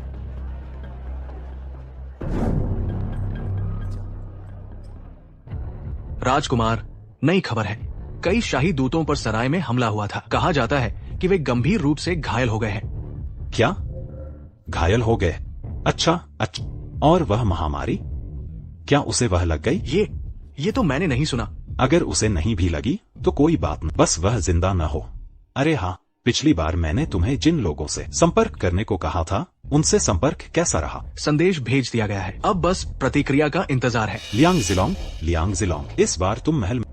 मैंने अंदर और बाहर दोनों जगह दोहरी तैयारी कर ली है। इस बार देखता हूँ तुम कितने दिन जिंदा रहोगे। राजकुमार, क्या आपने कभी सोचा है कि अब विदेशियों से संपर्क करने पर वे भले ही मदद कर सकते हैं शाही दूतों से निपटने में, लेकिन अगर वे मुड़कर जाने से इनकार कर दे तो क्या होगा? देवताओं को बुलाना आसान है, विदा करना मुश्किल। एक बार जब वह उन कुछ लोगों से निपट लेगा तो यह जगह स्वाभाविक रूप से मेरी होगी। देखता हूँ कौन फिर हिम्मत करता है आपत्ति करने की। चूंकि राजकुमार ने पहले से ही योजना बना ली है, तो आपका विनम्र सेवक राजकुमार को अग्रिम सफलता की कामना करता है। अरे, धीरे से, दर्द हो रहा है, धीरे से करो। अगर मुझे कुछ हो जाता है तो कोई बात नहीं, लेकिन तुम्हारे हथियारों का क्या होगा? राजकुमार, आप कुछ ज्यादा ही बढ़ा चाकर बोल रहे हैं। उन कंकड़ों ने आपकी त्वचा को भी नहीं छुआ। आपने तो 1 दर्जन से ज्यादा डॉक्टरों को बुला लिया है, आंखें भी नहीं खोली हैं। मैं ऐसा क्यों कर रहा? तुम्हें थोड़ी देर में पता चल जाएगा। ओह हाँ, हाल ही में शहर में कोई महामारी फैली है क्या? हाँ। आओ, मैं तुम्हें एक नुस्खा लिखता हूँ, तुम मेरे इस नुस्खे के अनुसार करो और पहले महामारी को नियंत्रित करो। आप बीमारियां भी ठीक कर सकते हैं। एक राष्ट्र के भविष्य के शासक के रूप में एक अतिरिक्त कौशल होना ज्यादा नहीं है ना? लेकिन इस समय एक और समस्या है। अब आपदा गंभीर है, बाकी सब तो ठीक है, लेकिन ये औषधीय सामग्री, मुझे डर है कि तुम पहले पास में कहीं खरीद लो। अगर पास में नहीं मिलता है तो पड़ोसी शहर जा। अगर पड़ोसी शहर में नहीं मिलता है तो और दूर जाओ। संक्षेप में, तुम्हें पैसे की चिंता करने की जरूरत नहीं है, क्योंकि मेरे पास पैसे की कमी नहीं है। मैं समझ गई। अरे रुको, मेरे घायल होने की इस बात का तुम्हें जोर शोर से प्रचार करना है। जितना ज्यादा गंभीर प्रचार होगा उतना ही अच्छा है। जितने ज्यादा लोगों को पता चलेगा उतना ही अच्छा। राजकुमार, आप जाल बिछाना चाहते हैं? विरोधी ने पहले ही कार्रवाई शुरू कर दी है ना? तो हम भी खाली नहीं बैठ सकते। संक्षेप में, मैं देखना चाहता हूँ कि चुआन शहर के पीछे यह संरक्षक कौन है। नई खबर। दूसरा राजकुमार हमारे साथ चुआन शहर आ गया है। महामारी की पिछली खबरें उसी ने फैलाई थी। क्या यह वास्तव में दूसरा राजकुमार ही है? कोई और नई खबर है? हाँ है। मैंने यह भी सुना है कि दूसरे राजकुमार ने विदेशी ताकतों से भी संपर्क किया है और वे जल्द ही शहर में प्रवेश करेंगे। उसने सत्ता और लाभ के लिए जहर फैलाया। मैंने उसे छोड़ दिया था। उसने विदेशी ताकतों के साथ मिलीभगत करने की भी हिम्मत की। अरे बाप रे! मैं तो कहता हूँ कि वह बिल्कुल लोगों की जान की कोई परवाह नहीं करता। आप बताओ, क्या ऐसा नहीं है? तो राजकुमार अब हम आगे क्या करेंगे? ओह जनरल लिंग, तुम्हें एंटीडोट देना जारी रखना होगा। हमें महामारी को नियंत्रित करना है। बाकी की हमें कोई जल्दी नहीं है। हम चुपचाप सही समय का इंतजार करेंगे, क्योंकि जिन्हें जल्दी होगी वे तो वे होंगे। महाराज, कुछ हो गया है। क्या हुआ? महाराज के अनुमान के अनुसार ही दूसरा राजकुमार अपने महल में नहीं मिला। जासूसों से मिली खबर के अनुसार वो राजकुमार के ठीक पीछे पीछे शहर से बाहर गया और वे दोनों एक ही समय पर चुआन शहर पहुंचे। इसके अलावा चुआन शहर में हाल ही में फैली महामारी और विदेशी संदिग्ध लोगों का सभी का उससे गहरा संबंध है। यह जानवर, क्या वह मेरे पद के लिए अपनी अंतरात्मा भी नहीं चाहता? हाँ, चुआन शहर पहले से ही सूखे की चपेट में है। विदेशी संदिग्ध लोग गिद्ध दृष्टि से देख रहे हैं। यदि दूसरा राजकुमार इस नाजुक समय में फिर से उपद्रव करेगा तो मुझे डर है कि सब कुछ संभालना मुश्किल हो जाएगा। मुख्य सेवक चें। जी महाराज। वे दोनों राजधानी में नहीं हैं। यहाँ सब शांत है। तुम मेरा यह जेड पेंडेंट लेकर तुरंत चुआन शहर जाओ और राजकुमार से मिलो। तुम्हें राजकुमार की रक्षा करनी ही होगी। लेकिन महाराज, आप। मैं यहीं से सब कुछ संभालूंगा। यदि कुछ भी होता है तो तुरंत पत्र लिखकर रिपोर्ट करना। और हाँ, यह सुनिश्चित करना कि तुम उस नालायक बेटे लियांग हेंग को मेरे पास पकड़ कर लाओ। आपका हुक्म सराखों पर।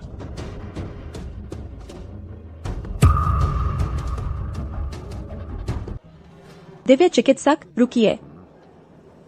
उस महिला की हालत और भी खराब हो गई है। अगर ऐसा ही चलता रहा तो शायद हमें अंतिम संस्कार की तैयारी करनी होगी। हम आपको परेशानी हुई दिव्य चिकित्सक? मैंने अभी अभी व्यक्तिगत रूप से पुष्टि की है। अंदर बैठी उस महिला की हालत वाकई गंभीर है। अगर कोई अप्रत्याशित घटना नहीं होती तो उसके पास ज्यादा समय नहीं बचा है। चलो, लियांग जिलोंग का अंत भी अब करी। कौन? क्या यह हमारी महान जिया के पहले युद्ध देवता जनरल लिंग फेंग नहीं है? क्या बात है? क्या तुम खुद इस बेकार लियांग जिलोंग को दवा पिलाओगी? मैं महान जिया देश की नागरिक हूँ और राजकुमार की मंत्री भी हूँ। दवा पिलाने में क्या गलत है? नागरिक?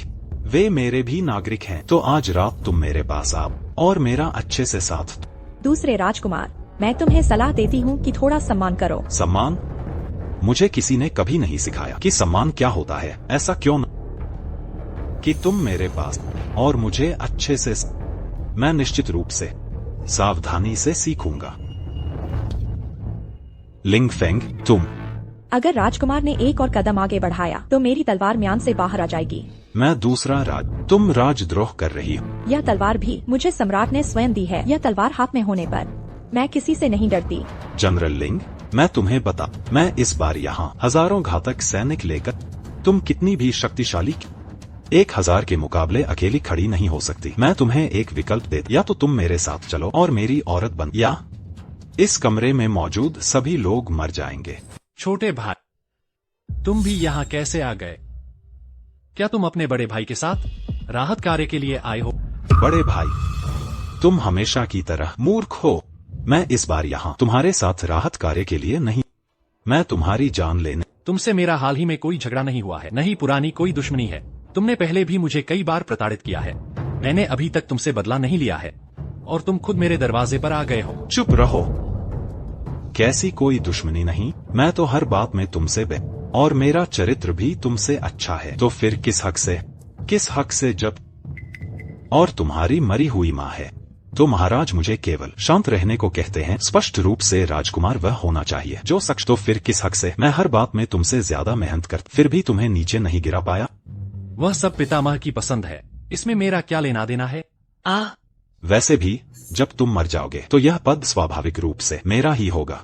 हे लियांग हेंग, अगर तुम हमें छोड़ देते हो तो तुम्हें जो भी चाहिए मांगो, मैं सब कुछ मान लूंगा। तुम तो मरने वाले हो, तुम मुझे क्या दे सकते हो? वैसे भी जब तुम मर जाओगे तो मुझे सब कुछ मिल जाएगा और तुम सभी चापलूस। मैं तुम्हें सलाह देता कि जल्दी से मेरे सामने घुटने टेको, तो शायद तुम्हें जीने का एक और मौका मिल जाए। अगर तुम घुटने नहीं टेकते तो आज मैं चुआन शहर के साथ मिलकर तुम्हारी लाशों का भी नामोनिशान मिटा दूंगा। लियांग हेंग, तुम क्या कह रहे हो? क्या तुम चुआन शहर के सभी नागरिकों को मार डालोगे? दोष तुम्हारा है कि तुम मूर्ख। अगर तुम अभी भी राजधानी में होते तो मुझे सोचना पड़ता कि तुम्हें कैसे मार, लेकिन आज तो वे तुम्हारे साथ मरेंगे। हेंगलियांग, मैं तुम्हें एक और आखिरी मौका देता। यह आखिरी मौका है। अगर तुम अभी पीछे हट जाते हो, जब हम राजधानी लौटेंगे मैं बादशाह के सामने तुम्हारे लिए जरा तारीफ कर दूंगा, तुम्हें एक निठल्ला राजकुमार बना दूंगा। अगर तुम जिद पर अड़े रहे और मुझसे भिड़ने की कोशिश की, तुम्हारा इंतजार कर रही है सिर्फ वापसी का कोई रास्ता नहीं। जब तुम मर जाओगे मैं पूरे सराय की अच्छी तरह से जांच करूंगा। देखता हूँ कौन हिम्मत करेगा मेरे खिलाफ शिकायत करने की। हेंगलियांग, तुम पागल हो गए हो। हाँ पागल हूँ तो क्या? अगर मैं अपनी जगह वापस पाल किसी को भेज, अंदर आकर शुरू करो।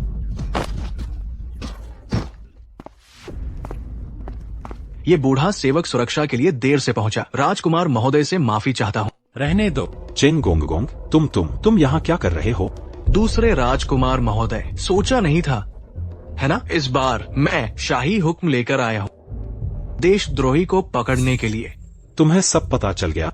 नहीं, तुम्हें कैसे पता चला? अगर चाहते हो कि कोई न जाने तो ऐसा काम करो ही मत। हेंगलियांग, तुमने जो सब किया है अब सबको पता चल गया है। अगर इस बार मैं बादशाह की ओर से नहीं यहाँ आता तो मैं सोच भी नहीं सकता। दूसरे राजकुमार महोदय, शक्ति के लिए क्या तुमने भेड़ियों को अंदर बुला लिया? बादशाह नहीं आए तो क्या हुआ अगर मैं वापस आकर गद्दी पर कब्जा कर लूं? दूसरे राजकुमार महोदय, पहले जरा देख लीजिए मेरे हाथ में क्या है। तुम्हें पता होना चाहिए इस जेड पैडन से 30,000 शाही रक्षक सेना को पता नहीं दूसरे राजकुमार महोदय, क्या वो हजारों खास अंगरक्षक इसका सामना कर पाएंगे? क्यों नहीं तुरंत आत्मसमर्पण कर देते?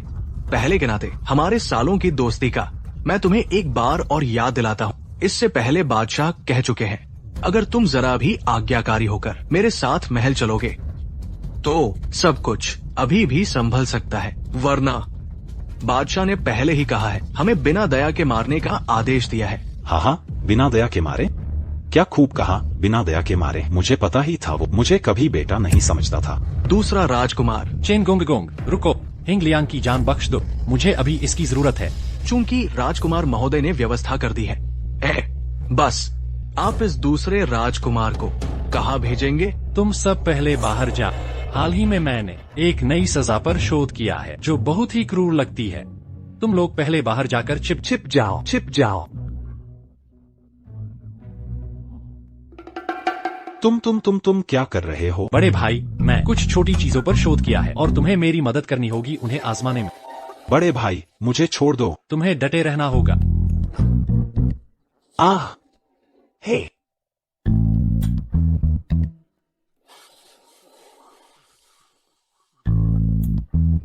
अंदर आजा।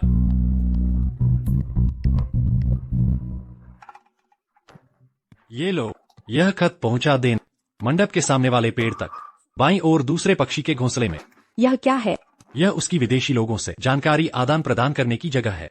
तुम इस पर विश्वास करते हो? क्या होगा अगर उसने तुम्हें धोखा दिया? हाँ, भरोसा रखो, वह ऐसा नहीं कर सकता। ये लो, यह खत पहुंचा दो।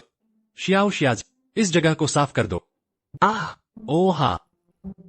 अरे नहीं, मेरे पास मैंने सब कुछ बता दिया। मेरे पास यह हेंगलियांग एक साथ 3 देशों से जुड़ा हुआ था। 3? शुक्र है चुआन शहर सीमा पर नहीं है और उन्होंने ज्यादा लोग नहीं लाए, नहीं तो मैं खुद ही उन्हें सबक सिखा देता।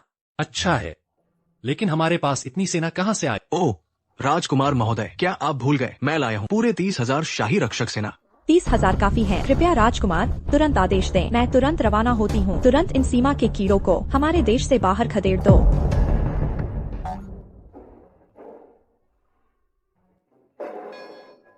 ये लो। ओह, अरे, आराम से पकड़ना, इसके अंदर हैंड ग्रेनेड है, हाथ कांपना नहीं चाहिए। Hand grenade? हम अरे, तो यह है जो राजकुमार महोदय ने नई तरह के हथियार बनाए हैं, वाकई असाधारण है। इन चीजों को मैं तो बस आत्मरक्षा के लिए लाया था। इनके नक्शे और इस्तेमाल करने का तरीका सब इसके अंदर है। तुम इस्तेमाल करना जानती हो ना? राजकुमार महोदय, चिंता न करें, आपका यह सेवक जरूर इन हथियारों का सही इस्तेमाल करेगा, आपको निराश नहीं करेगा। जनरल लिंग, इस दौरान मैं सब संभाल लूंगा, राहत कार्य की व्यवस्था। जब तुम वापस आप, हम साथ में राजधानी चलेंगे। हाँ, संभल कर, खत्म होने पर और पीन। हे महान न्यायप्रिय ईश्वर, आप सच में बहुत अच्छे इंसान हैं। क्या मतलब महान न्यायप्रिय ईश्वर? यह है हमारे दाशिया के राजकुमार। राजकुमार महोदय, सच में राजकुमार महोदय खुद राहत कार्य कर रहे हैं। ये तो हमारे दाशिया का सौभाग्य है। हाँ हाँ, धन्यवाद राजकुमार महोदय, धन्यवाद राजकुमार महोदय। उठिए, सब उठिए। धन्यवाद राजकुमार महोदय। सब उठ जाइए। कितने अच्छे इंसान हैं। क्या तुम में से किसी ने अभी तक पेट नहीं भरा? तो और ले लो। ये आधे महीने से ज्यादा की राहत है। अब च्वान शहर के लोग आपको अपना माता पिता जैसा अधिकारी मानते हैं। अब जब प्लेग खत्म हो गया है और आपदा रुक गई है, सब कुछ शांत हो गया है, अब बस जनरल लिंग फेंग के लौटने का इंतजार है, फिर हम राजधानी लौट सकते हैं। जनरल लिंग बहुत कुशल योद्धा हैं और आपके द्वारा विकसित वे हथियार, जीत तो बस कुछ ही समय की बात है। उम्मीद है ऐसा हो। राजकुमार महोदय, राजकुमार महोदय, मैं वापस आ गई हूँ। राजकुमार महोदय, जो हथियार आपने दिए थे वे बहुत काम आए। वे हैंड ग्रेनेड हमें सफलतापूर्वक हराने में मदद की, 3 देशों की संयुक्त सेना को, और काफी कैदी भी पकड़े। यह तो जैसे बच्चों का खेल था। सुरक्षित वापस आना ही काफी है। लगता है यह सब अब तय हो गया है। चलो हम साथ में राजधानी चलते हैं। हम हूँ। राजकुमार महोदय को प्रणाम। राजकुमार महोदय, अपना ख्याल रखें। उठिए, सब उठिए। राजकुमार महोदय का शुक्रिया। राजकुमार महोदय, राजकुमार महोदय, राजकुमार महोदय, बड़ी खतरनाक खबर है। दूसरे राजकुमार महोदय गायब हो गए हैं। क्या हमने उन्हें ठीक से निगरानी रखने को नहीं कहा था? हाँ, ये सब उन नाकारा सैनिकों की वजह से है। उनका कहना है कि वह राजकुमार है, इसलिए कोई लापरवाही नहीं बरतना चाहते थे। मैंने हजारों बार हिदायत दी थी। मैंने उन्हें अच्छी तरह निगरानी रखने को कहा था, पर सोचा नहीं था एक दिन से भी कम समय में ये आदमी कहाँ चला गया। लेकिन राजकुमार महोदय, घबराइए नहीं, मैंने लोगों को उसे ढूंढने भेजा है। मुझे विश्वास है कि जल्द ही सुराग मिलेगा। तुम सब जल्दी मेरे साथ आओ। रुको। राजकुमार महोदय, वह दूसरा राजकुमार वैसे भी बुरे इरादों वाला था। अगर हम उसे इतनी आसानी से जाने दें तो शायद भविष्य में बड़ी मुश्किलें खड़ी हो जाए। हाँ, चिंता मत करो, वह सत्ता का भूखा है। भले ही वह भाग गया हो, वह देर सवेर खुद ही वापस आ जाएगा। चलो पहले राजधानी चलकर रिपोर्ट करते हैं। तो राजकुमार का मतलब है उसे ऐसे ही छोड़ दें? चिंता मत करो, वह जल्द ही वापस आ जाएगा। लेकिन बादशाह के बारे में मैं बता दूंगा। अरे बाप रे। राजधानी चलना। चलो राजधानी लौट चले। उद्घोषणा। वर्तमान युवराज लियांग जिलोंग की घोषणा करें और रक्षक सेनापति लिंग फेंग पेश हो।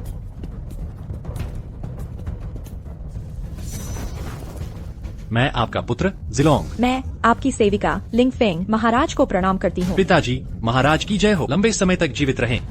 जल्दी उठो। महाराज का धन्यवाद। छुआन शहर की इस यात्रा पर तुम दोनों में से एक ने आपदा राहत का काम किया और दूसरे ने दुश्मन का सामना किया। तुम्हारा योगदान अमूल्य है। क्या तुम कोई इनाम चाहते हो? महाराज को सूचित करती हूँ, देश के प्रति वफादारी एक सेवक का कर्तव्य है। मुझे और कुछ नहीं चाहिए। पिताजी, मैं आपका बेटा युवराज के रूप में यह मेरा कर्तव्य है कि मैं दूसरों की चिंताओं से पहले चिंतित रहूं और दूसरों की खुशियों के बाद खुश रहूं। पहले मैंने वास्तव में बहुत गलतियां की थी। यह अब सिर्फ मुआवजा है। मैं बहुत कुछ मांगने की हिम्मत नहीं करता। लगता है मेरा युवराज बड़े हो गए हैं, समझदार हो गए हैं। चूंकि ऐसा है, मुझे भी अब गद्दी छोड़ देनी चाहिए और आराम करना चाहिए। 10 दिनों के बाद शुभ दिन है। उस समय मैं युवराज को गद्दी सौंप दूंगा। यह तो सच में अच्छी खबर है। जहाँ तक जनरल लिंग फेंग की बात है, वह कई सालों से सीमा पर तैनात हैं। उनका योगदान अमूल्य है। मेरा तो एक ही युवराज है, क्यों न तुम्हें उसे प्रदान करूं? यह सच में स्वर्ग में बनी जोड़ी है। एक अच्छी कहानी। युवराज सैन्य और नागरिक रणनीति दोनों में कुशल हैं। हर चीज में सबसे बढ़कर हैं। लिंग फेंग महाराज पर छोड़ती है कि वे फैसला करें। जिलोंग, तुम क्या कहते हो? मैं तैयार हूँ। अच्छा, 10 दिनों के बाद पहले राज्याभिषेक होगा, फिर महारानी नियुक्त की जाएगी और रानियां भी।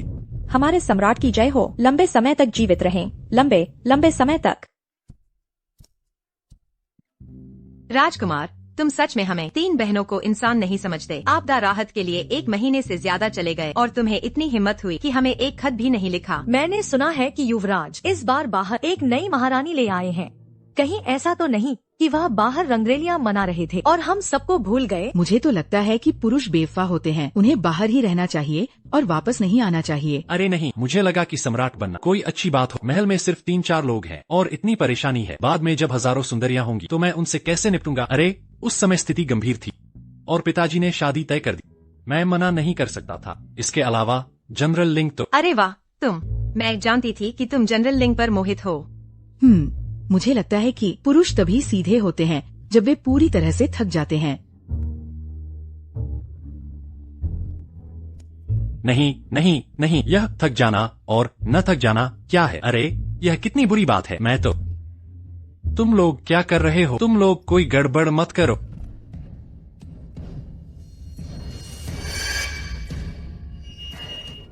चिल्लाओ मत, नहीं तो मैं तुम्हें अभी मार दूंगा। दूसरे राजकुमार, तुम ऐसे कैसे हो गए हो? यह लियांग जिलोंग की वजह से ही है। अगर वह न होता मैं कब का युवराज बन गया होता। मैं आज इस मुकाम पर क्यों आता? कल राज्याभिषेक समारोह है, तुम उसकी रानी हो, मुझे वहाँ ले चलो। मैं उसे मारना चाहता। लेकिन जब से मेरे परिवार ने मुझे महल में भेजा है, मैंने युवराज को कभी नहीं देखा है। मैं तुम्हारी मदद कैसे कर सकती हूँ? मुझे कोई फर्क नहीं पड़ता, नहीं तो मैं तुम्हारे पूरे परिवार को मार डालूंगा। मैं मदद करूंगी। ऐसे का तुम मेरे अंगरक्षक के रूप में भेष बदलो और मेरे साथ राज्याभिषेक समारोह में चलो। अच्छा हुआ तुम समझ गई। मुझ पर कोई चाल मत चलो, नहीं तो मैं तुम्हें नहीं छोड़ूंगा। ठीक है। शाही फरमान स्वर्ग के आदेश से स्वर्ग का फरमान कहता है, युवराज लियांग जिलोन विशाल हृदय और महान प्रतिभा व रणनीति के धनी हैं। वे सैन्य और नागरिक कलाओं में कुशल हैं। वे सम्राट बनने के योग्य हैं। आज से विशेष रूप से पूरी दुनिया को घोषित किया जाता है कि सम्राट लियांग जिलोन होंगे। देश का नाम हुआ किन्सी होगा। ये आदेश है। लियांग जिलोंग, मैं तुम्हें मार डालूंगा। वांशु। दूसरे राजकुमार, हत्यारा, महाराज की रक्षा करो। सम्राट को मत मारो। लियू वांशु, तुम्हारा पिता मेरा आदमी है। तुम भी लियांग जिलोंग का साथ दे रही हो। मैं तुम्हें अपनी इच्छा पूरी नहीं करने दूंगा। जिलोंग, महामहिम।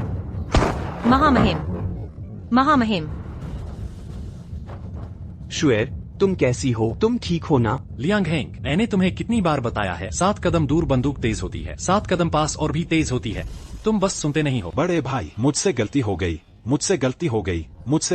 गई। कृपया मुझे मत मारो बड़े भाई। लियांग हेंग, अगर तुम सिर्फ मुझे ही निशाना बनाते तो मैं तुम्हें दोषी नहीं ठहराता, लेकिन तुमने सिर्फ सिंहासन के लिए, व्यक्तिगत लाभ ढूंढने के लिए निजी सेना रखी और प्राकृतिक आपदा के कारण भी तुमने भ्रष्टाचार किया और विदेशी शक्तियों से सांठगांठ की। शुक्र है कि मुझे जल्दी पता चल गया, नहीं तो तुम महान शिया के लोगों को मुसीबतों में धकेल देते। तुम जीना चाहते हो? क्या तुमने सोचा है कि महान शिया के लोगों में से कौन जीना नहीं चाहता? पहरेदारों, दूसरे राजकुमार और बाकी सभी को निजी जेल में डाल दो और मृत्युदंड का इंतजार। जी हुजूर। बड़े भाई। चलो। मुझे माफ कर दो। तुम्हारे पिता ने तुम्हें नुकसान पहुंचाया। चांसलर, तुम्हें सच में धन्यवाद करना चाहिए कि तुमने एक अच्छी बेटी पाली, नहीं तो मैं आज तुम्हारे पूरे परिवार का विनाश कर देता। पहरेदारों, उन दोनों को घसीट कर ले जाओ। आज से हमारे महान शिया में कोई चांसलर लियू नहीं होगा। महाराज का धन्यवाद।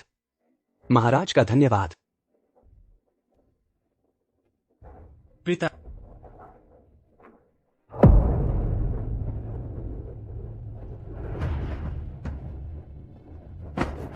आज से मैं महारानी लिंग के साथ मिलकर हुआ राज्य पर शासन करूंगा। ईश्वर करे हमारा हुआ राज्य शांत और समृद्ध हो, एक सुनहरा युग हो। महामहिम की जय हो। लंबे समय तक जीवित रहें, लंबे समय तक। खड़े हो जाओ।